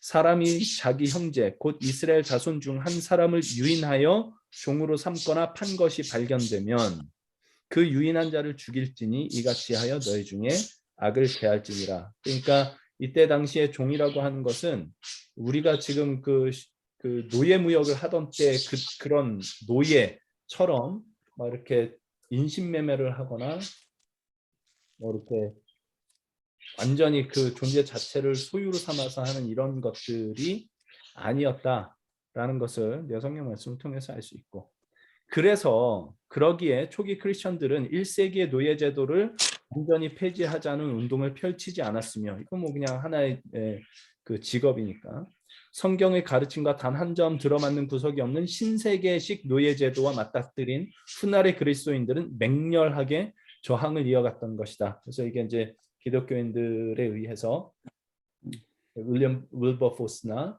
뭐 이런 분들을 통해서 이제 노예 제도가 결국엔 폐지가 되죠. 그러니까 18세기, 19세기 있었던 그 노예 무역식의 그런 종살이였다면 아마 그때도 그것에 대해서 저항하는 그리스도인들이 분명히 있었을 텐데 그런 것은 아니었기 때문에 이제 그 노예 그 종살이가 그렇게 있었던 것이고, 그러니까 이제 여기 에베소서에 나오는 종들아 두려워하고 떨며 성실한 마음으로 육체의 상전에게 순종하기를 그리스도께 하듯 하라라고 하는 것은 일터에서 일할 때 그리스도께 하듯 고용주에게 혹은 또 맡은 일에 대해서 그리스도께 하듯 하라라고 하는 이야기로 우리가 이해할 수 있지 않겠느냐라고 하는 이야기를 예를 들어서 하는 얘기가 이제 역사적 맥락을 우리가 좀 이해하고 좀 성경을 살펴봐야 되지 않겠느냐라고 이야기를 합니다.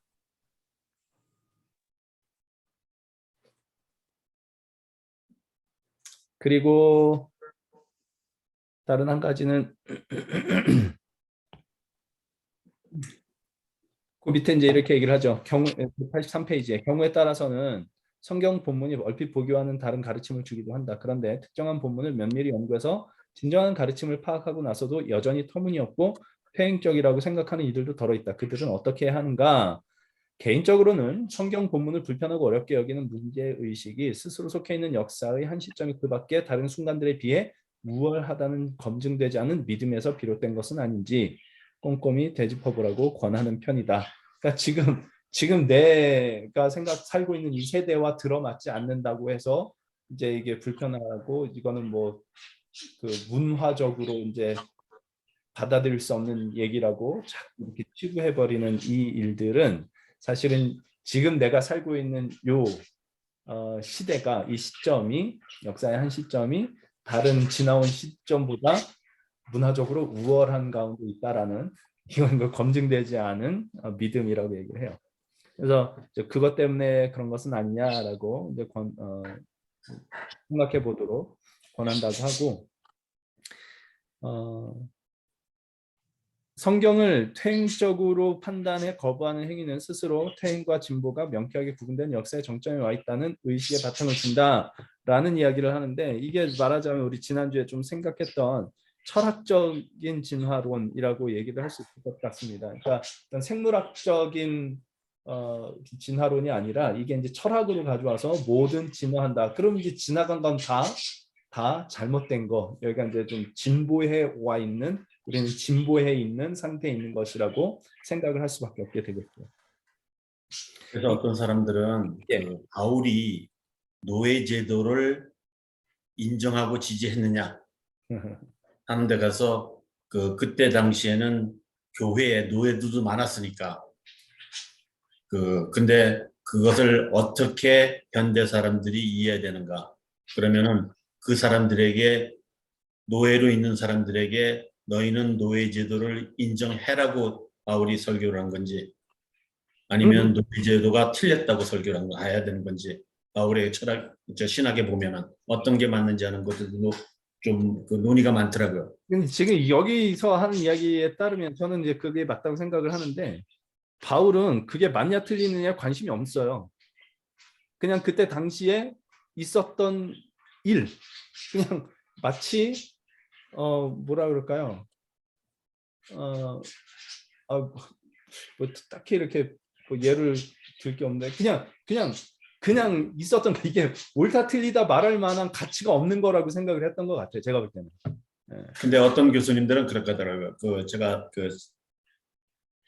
저기 복음 서시도 강의 들을 때 보면은 그 교수님은 이런 얘기 하더라고요. 그냥 그 이유는 노예 제도라는 관점이 그것이 어떻게 순종하고 어떻게 섬겨야 되는지를 관념을 알기 때문에 그 노예의 관념을 그리스도께 적용하기 위해서 그 제도를 부인하지 않았다. 그 사람들에게 그 인식을 너희가 여태까지는 사람에게 이런 종속되고 섬겼지만 순종했지만 이제는 그리스도에게 새로운 사람이 돼서 그리스도께 섬겨야 된다고 하는 뜻에서 그것을 거부하는 노예 제도를 비판하는 말은 쓰지 않았을 것이다 하는 얘기도 있더라고요. 네, 그럴 수 있죠. 그러니까 이제 그때 당시에 그냥 사람들이 자연스럽게 갖고 있었던 생각들을 가져다가 인간이 그리스도께 어떻게 해야 되겠느냐라는 것을 이제 좀 이해시킨 것 같기도 하고요. 혹은 그리스도께 대한 믿음을 가지고 삶을 지금 처해 있는 삶을 자유인이면 자유인으로 종이면 종으로 어떻게 살아야 할 것이냐라는 것을 가르친 것에 불과한 것일 수도 있고요. 그렇게 생각을 하면 좋을 것 같습니다. 그래서 이제 이 성경의 가르침은 시대에 뒤떨어지고 시대에 역행하는 것으로 생각하는 사람들에게 이제 하고 싶은 이야기는 이제 역사적인 맥락을 좀 우리가 생각을 할 수 있어야 된다라는 이야기를 이제 먼저 하고 그 다음에 하는 얘기 이제 재밌는 얘기가 있습니다. 185페이지에 보시면 근래 6번째 줄에 보시면 성경의 가르침이 불쾌하다는 이유로 기독교 신앙을 멀리한다는 말은 곧 하나님이 가진 어떤 입장도 나를 불편하게 하면 안 된다는 얘기다. 이런 신념을 납득할 수 있겠느냐 이렇게 얘기를 합니다. 이럴 수는 없죠. 이렇게 되면 이제 성경의 권위라는 게 사실은 이제 사라져 버리는 거고. 그 다음에 이제 조언을 해주기를 이런 얘기를 합니다. 여기가 이제 이 부분이 우리가 좀 굉장히 중요하게 좀 생각을 해야 될 부분이라고 생각을 하는데 성경의 이런저런 가르침을 붙들고 씨름하는 이들에게 주는 조언이 하나 더 있다. 성경의 주요한 주제와 메시지를 상대적으로 덜 중요한 가르침들과 구별해야 한다는 것이다. 성경은 그리스도의 속성과 사역을 다루지만 남편을 잃은 여인들을 교회가 어떻게 대접해야 하는지에 대해서도 이야기한다. 두 가지 주제 가운데 앞쪽이 훨씬 더 기본적이고 기초를 이룬다. 첫 번째가 없으면 두 번째 가르침을 이해하기 어렵다. 그러므로 적절한 순서에 따라 성경의 가르침을 살필 필요가 있다. 이게 우리 지난주에 과학에 관한 이야기를 할 때도 이제 같은 이야기를 했었습니다. 창세기 1장, 2장을 어떻게 바라보고 어떻게 해석할 것인가에 대한 문제를 쭉 이야기를 하면서 이 부분 때문에 뭐 신앙에 혼란이 오거나 어려움이 있거나 이제 여러 가지 이제 해석들이 많이 있다 보니 뭐 이제 요즘에 이런 부분들 되게 많습니다. 뭐 젊은 지구설부터 해가지고 뭐 창조과학에서 하는 얘기들 또 이렇게 뭐 진화, 창조론적 진화 뭐 굉장한 이 이론들이 굉장히 많거든요.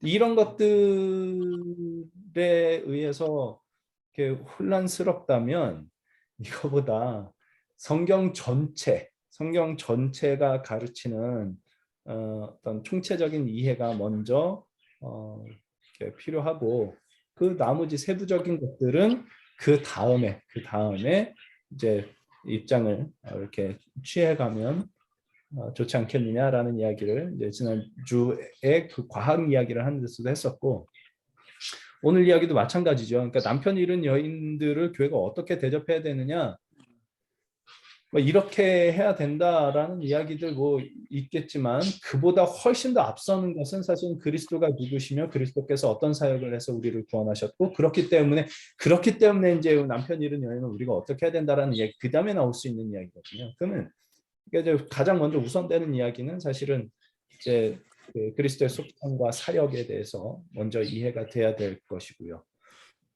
이제 그런 이야기들을 먼저 하는 거죠. 그래서 전에 그 제프 목사의 교회 이야기도 이제 한번 했었던 것 같긴 한데 그 레즈비언 커플이 와서 같이 성경 공부를 하고 이제 제프 목사는 그렇게 얘기를 했다고 그래요. 이 성경 공부를 끝까지 복음을 전하고 난 다음에 지금 당신들이 살고 있는 이 양식은 하나님이 기뻐하시는 게 아니다. 그러니 여기서 이제 벗어나야 된다라는 이야기까지 하고 이제 뭐 본인들도 그걸 한번 이렇게 생각해 보겠다, 뭐 노력해 보겠다 그렇게 하고 이제 교회를 다니고 있었대요. 근데 성도 중에 한 분이 성경 가져와 가지고 이거 성경이 이렇게 얘기하고 있다. 당신들 잘못된 거다. 당장 거기서 이렇게 해라. 뭐 이제 이렇게 해서 거기서 상처를 받고 이제 나갔다고 그러더라고요, 교회를. 그러니까 이제 사실 뭐 그 동성애를 하나님께서 기뻐하시지 않는 것은 분명합니다. 성경에서 가르치고 있기 때문에. 그런데 그런 동성애를 가진 분들에게 어떻게 우리가 행동하고 해야 할 것이냐, 대해야 할 것이냐라는 부분에 있어서는 사실은 훨씬 더 큰 맥락에서 이해를 할 수 있어야 되는데 하나님이 싫어하니까 나도 싫어. 그리고 그런 일을 하는 너도 싫어? 이렇게 돼버리면 이거는 사실은 성경이 가르치는 전체 맥락하고는 맞지 않는 이야기가 되는 거죠. 이 부분적으로는 이게 성경이라고 얘기를 하지만 전체 맥락에서는 그렇지 않습니다.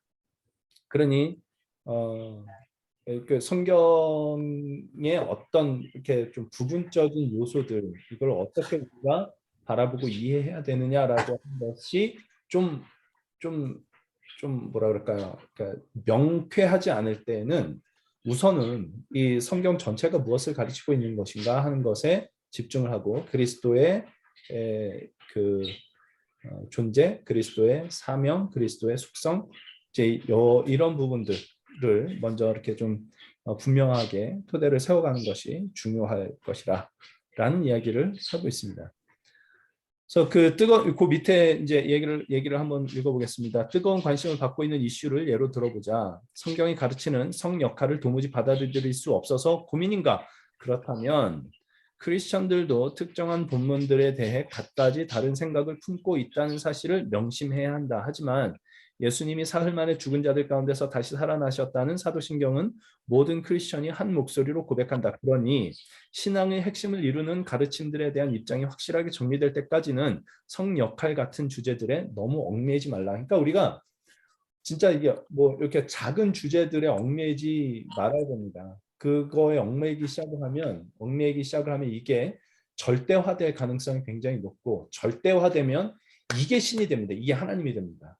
그러니까 내가 생각하고 옳다고 생각하는 이거. 그러니까 아까 우리 뭐 레즈비언 커플에 대해서 얘기했던 것을 생각을 해보면 레즈비언 이거 동성애는 안 돼라는 이 신념이 하나님이 돼버리니까 이게 모든 판단의 근거가 되고 이게 아니면 이제 다 틀린 게 돼버리는 이제 이런 일들이 생겨나는 거죠.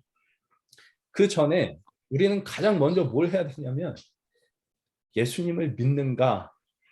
예수님을 믿는다면 우리는 어떻게 해야 되는가? 이제 이것을 먼저 생각을 해야 되고 그리고 이제 예수님 믿는다고 고백한다면 그 다음에 세부적인 문제에 있어서는 생각하는 부분이 조금 다를 수 있고 이해하는 부분, 해석하는 부분이 좀 다를 수 있지만 예수님을 믿는다는 점에서 우리는 언제든지 얼마든지 하나가 될 수 있다라고 이야기를 할 수 있어야 되지 않겠느냐 이렇게 생각을 합니다. 예.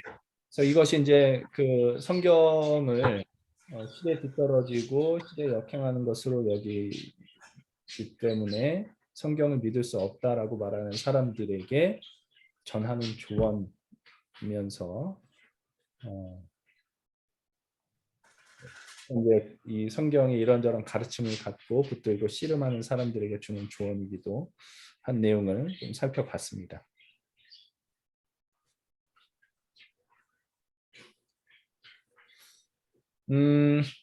기독교 신앙은 성경의 권위와 성경에 대한 신뢰가 필수적이라고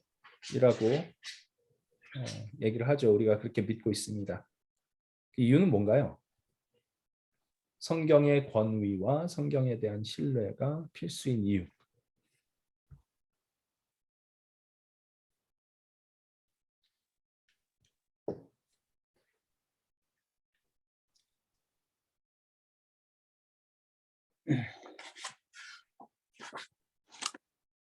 성경이 말하는 신이 그 다른 신과 틀린 거는 하나님께서 인격적인 신이라십니다. 그러니까 우리랑 서로 교류하고 관계를 맺으시는 하나님. 그래서 우리 고린도후서 3장 18절에 보면은 그 예수 그리스도의 은혜와 그를 아는 지식에서 자라가라 하는 것이, 지식이라는 것이 히브리어에서는 전부 관계로서 관계라는 뜻이래요. 그러니까 마리아가 남자를 모르니 할 때 지식은 어떤 연관관계가 없다, 관계가 없다. 또 우리가 그 지혜가 모든 것의 근본이, 그 하나님을 아는 것이 모든 지혜의 근본이다 할 때 그 지혜란 거는 관계적인 의미가 있대요. 우리가 머리적인 헤드 날리지가 아니라 하나님과의 관계성이 그 지식이라는 것이라는 것 같아요. 그래서 우리가 그 하나님께서 그렇게 하신 이유는 그 모든 우리가 인간이 자기의 정체성을 깨닫고 그 관계 속에서 너희의 위치와 앞으로 살 방향을 알라는 것에서 또 은혜로 주어진 그 구원에서 또 그를 아는 관계 속에서 계속 지속적으로 자라가야 되는 것이 크리스찬의 그 소명이 아닌가 그렇게 생각합니다. 네, 감사합니다.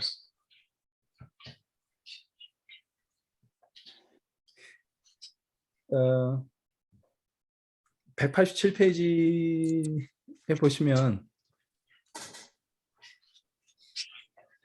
재미있는 이야기를 하죠. 도전을 받아들이고 생각을 바꿀 정도로 성경을 신뢰하지 않는다면, 그렇죠? 도전을 받아들이고 생각을 바꿀 정도로 성경을 신뢰하지 않는다면 어떻게 하나님과 인격적인 관계를 맺을 수 있겠는가? 진정한 인간관계에서는 어떠한 경우에도 의견을 달리할 수 있는 법이다. 이거 동의하십니까? 진정한 인간관계에서는 어떠한 경우에도 의견을 달리할 수 있는 법이다.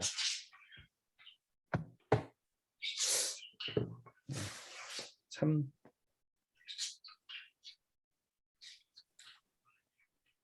사람이 친밀한 관계를 가질수록 좀 다른 의견도 편하게 얘기할 수 있는 것 같아요.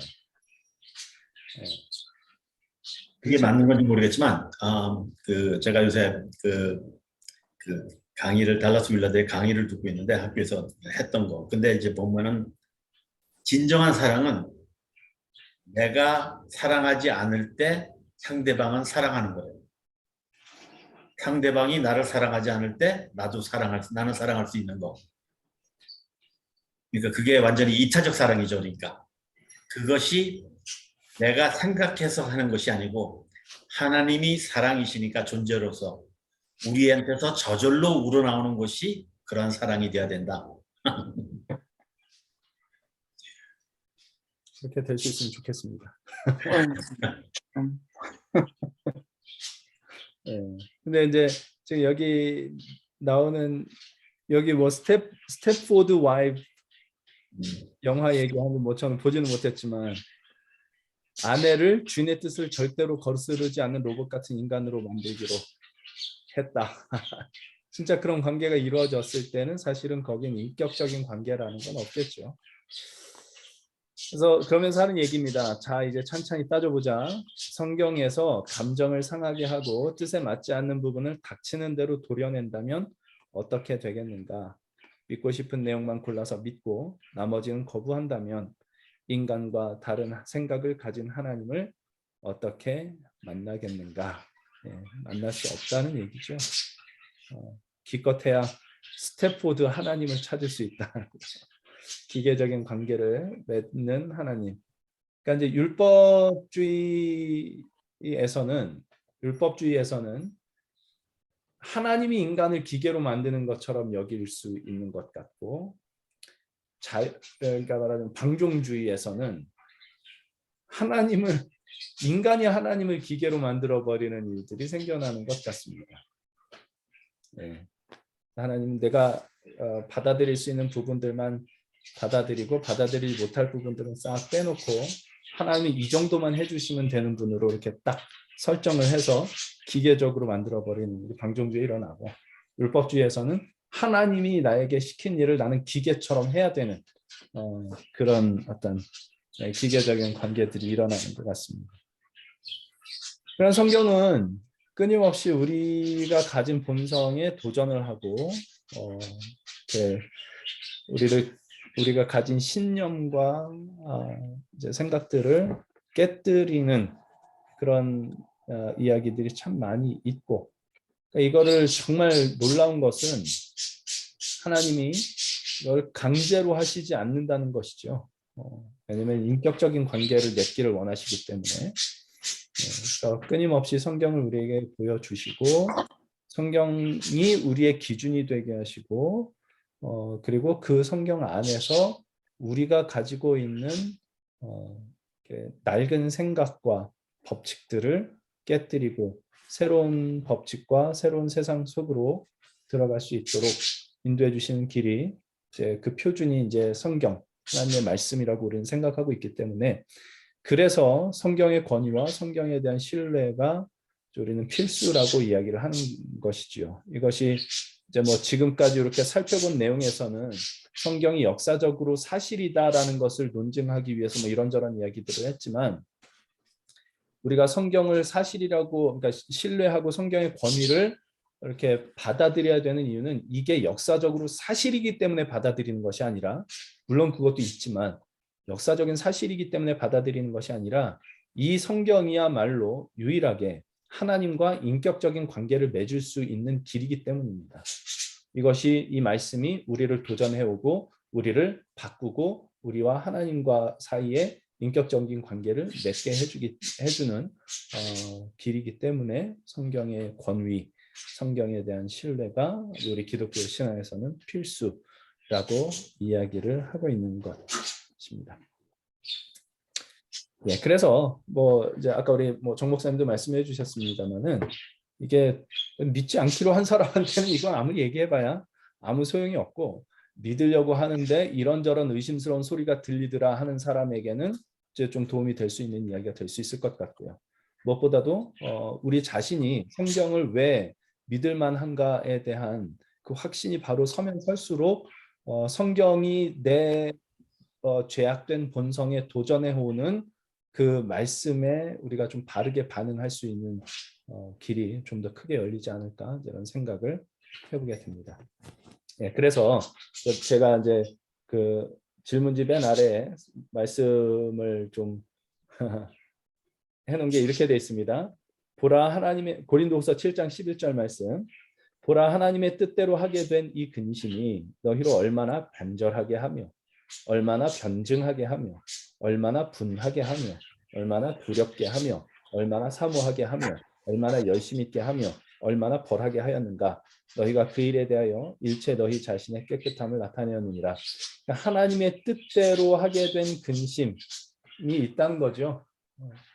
근심이 하나님의, 그냥 내가 기분 나빠하는, 내가 기분 나빠서 어쩔 줄 모르는 그런 근심이 있을 수 있고, 하나님의 뜻대로 하게 된 근심이 있는데, 하나님의 뜻대로 하게 된 근심 같은 그 근심이 제가 볼 때는 지금 우리 이 틴켈러 목사님한테는 이 책을 쓰게 된 계기가 되지 않았을까 하는 생각이 듭니다. 그 리디머 교회에서 그렇게 사역하면서 만났던 많은 사람들, 그 맨하탄이라고 하는 도시에서 만났던 많은 사람들이 갖고 있는 그 생각과 기독교에 대한 도전들 속에서 나는 그렇다면 우리 기독교회는 어떻게 생각을 하고 어떻게 반응을 해야 될 것인가라는 고민이 아마 이 책으로 좀 나온 것 같고, 이것이 이런 이 하나님의 뜻대로 하게 된 이 근심이 너희를 얼마나 간절하게 하고 얼마나 변증하게 하는가 이렇게 얘기를 하죠. 아유 시끄러워라. 잠깐만요.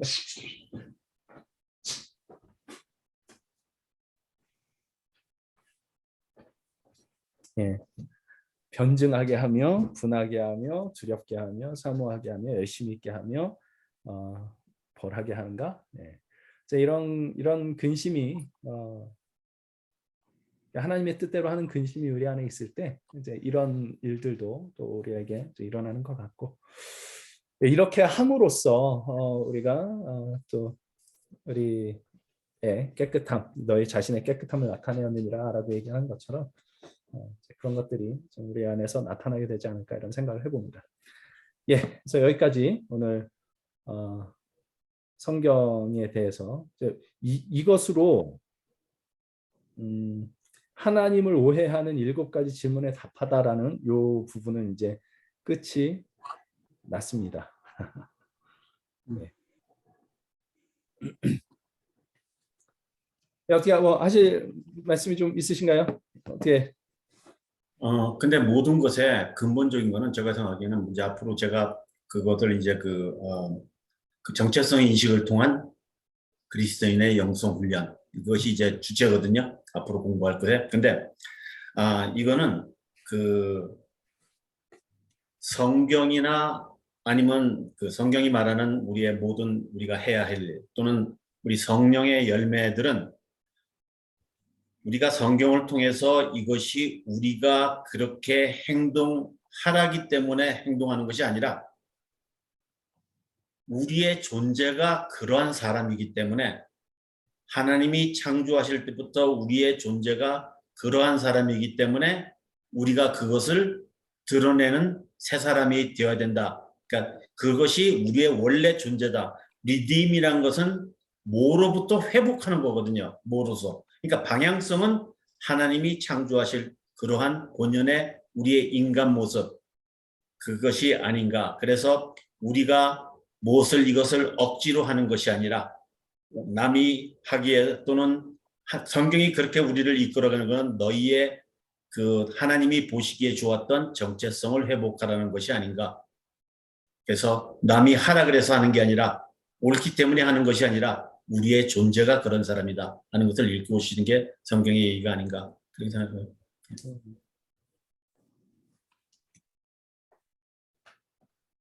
맞습니다. 예. 그러니까 우리가 누구냐 하는 걸 이해하는 게 사실은 제일 중요한 문제인 것 같아요. 예. 우리가 지금 이 뭐 책을 읽고 이런 이야기를 해야 되는 이유도 그래서 우리가 하나님의 사람으로 부름을 받았기 때문에 이제 이런 이야기를 하고 있다고 생각을 하고 있고요. 예. 그 목사님, 다음 주에는 우리가 그러면 그 8장을 하나요? 아니면 인터미션은 그냥 8장으로 넘어가나요? 네, 8장으로 가죠. 뭐. 예. 예. 인터미션도 같이 한번 읽어보시고 예, 그렇게 하죠. 예. 이렇게 한번 가보도록 하겠습니다. 예, 뭐 더 하실 말씀이 있으신가요? 저는 됐어요. 예. 그럼 다음 주에는 8장으로 간다고? 예. 8장. 오케이. 뭐, 인터미션하고 같이 한번 읽어보세요. 예. 예. 네, 일반 계시네요, 이제.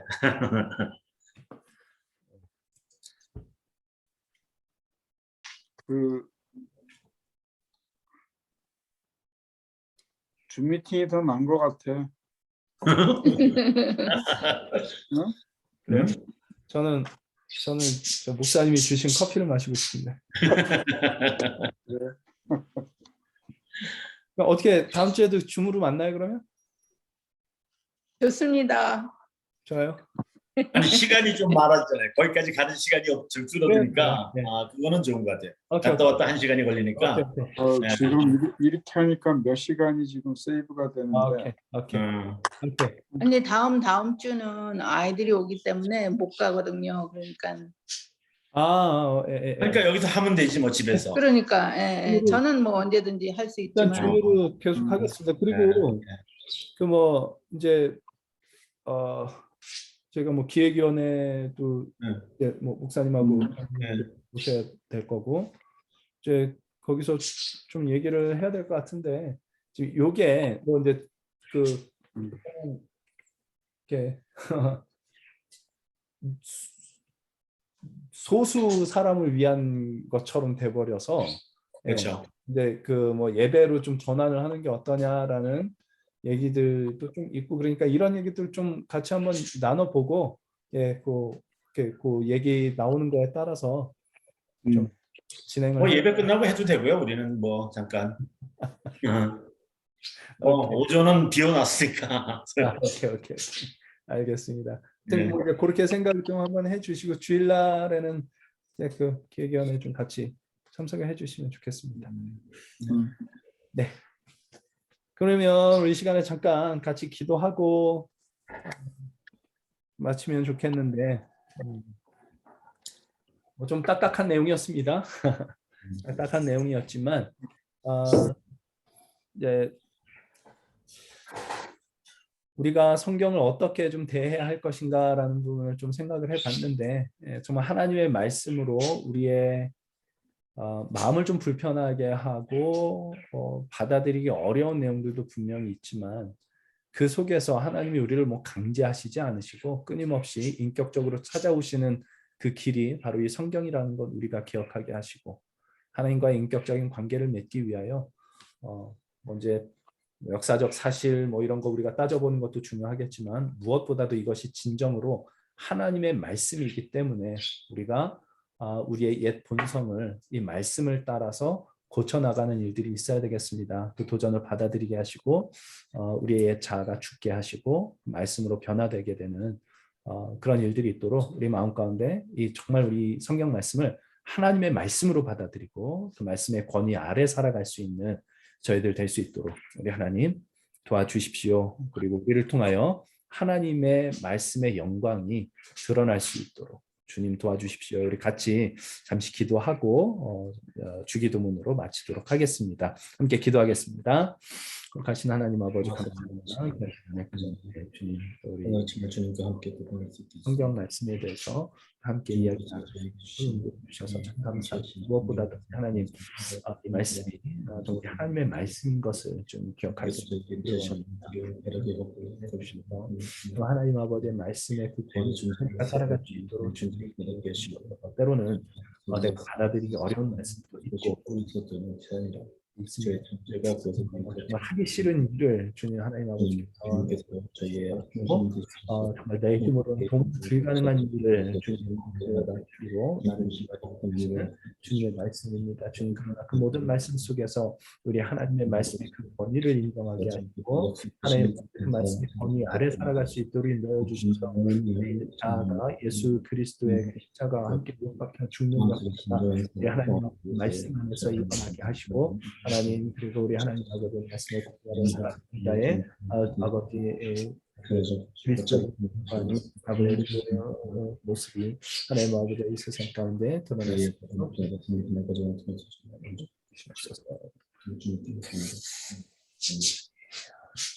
거룩하신 주님 감사합니다. 귀하신 은혜 가운데 하나님의 말씀에 대해서 함께 나눌 수 있도록 인도해 주셨습니다. 여러 가지 이야기를 나눴지만 무엇보다 우리가 마음속에 가장 깊이 인식하고 받아들여야 할 것, 이 성경이 하나님의 말씀인 것을 받아들여야 하겠습니다. 하나님의 말씀의 권위를 인정해야 하겠습니다. 때로는 내가 하기 싫은 일, 내가 받아들이기 불편한 말씀 이런 것들이 있지만 그러나 이것이 반드시 하나님의 말씀이며 반드시 하나님의 뜻대로 이루어질 것들이라는 것을 주님 인정하게 하시고 받아들이게 하셔서 하나님의 말씀의 그 권위 아래 살아갈 수 있는 저희들 될 수 있도록 인도하여 주시옵소서. 그리하여 우리의 삶을 통하여 하나님의 말씀의 권위가 드러나게 하시고 하나님 나라의 영광이 드러날 수 있는 그런 삶을 살 수 있으면 참 좋겠습니다.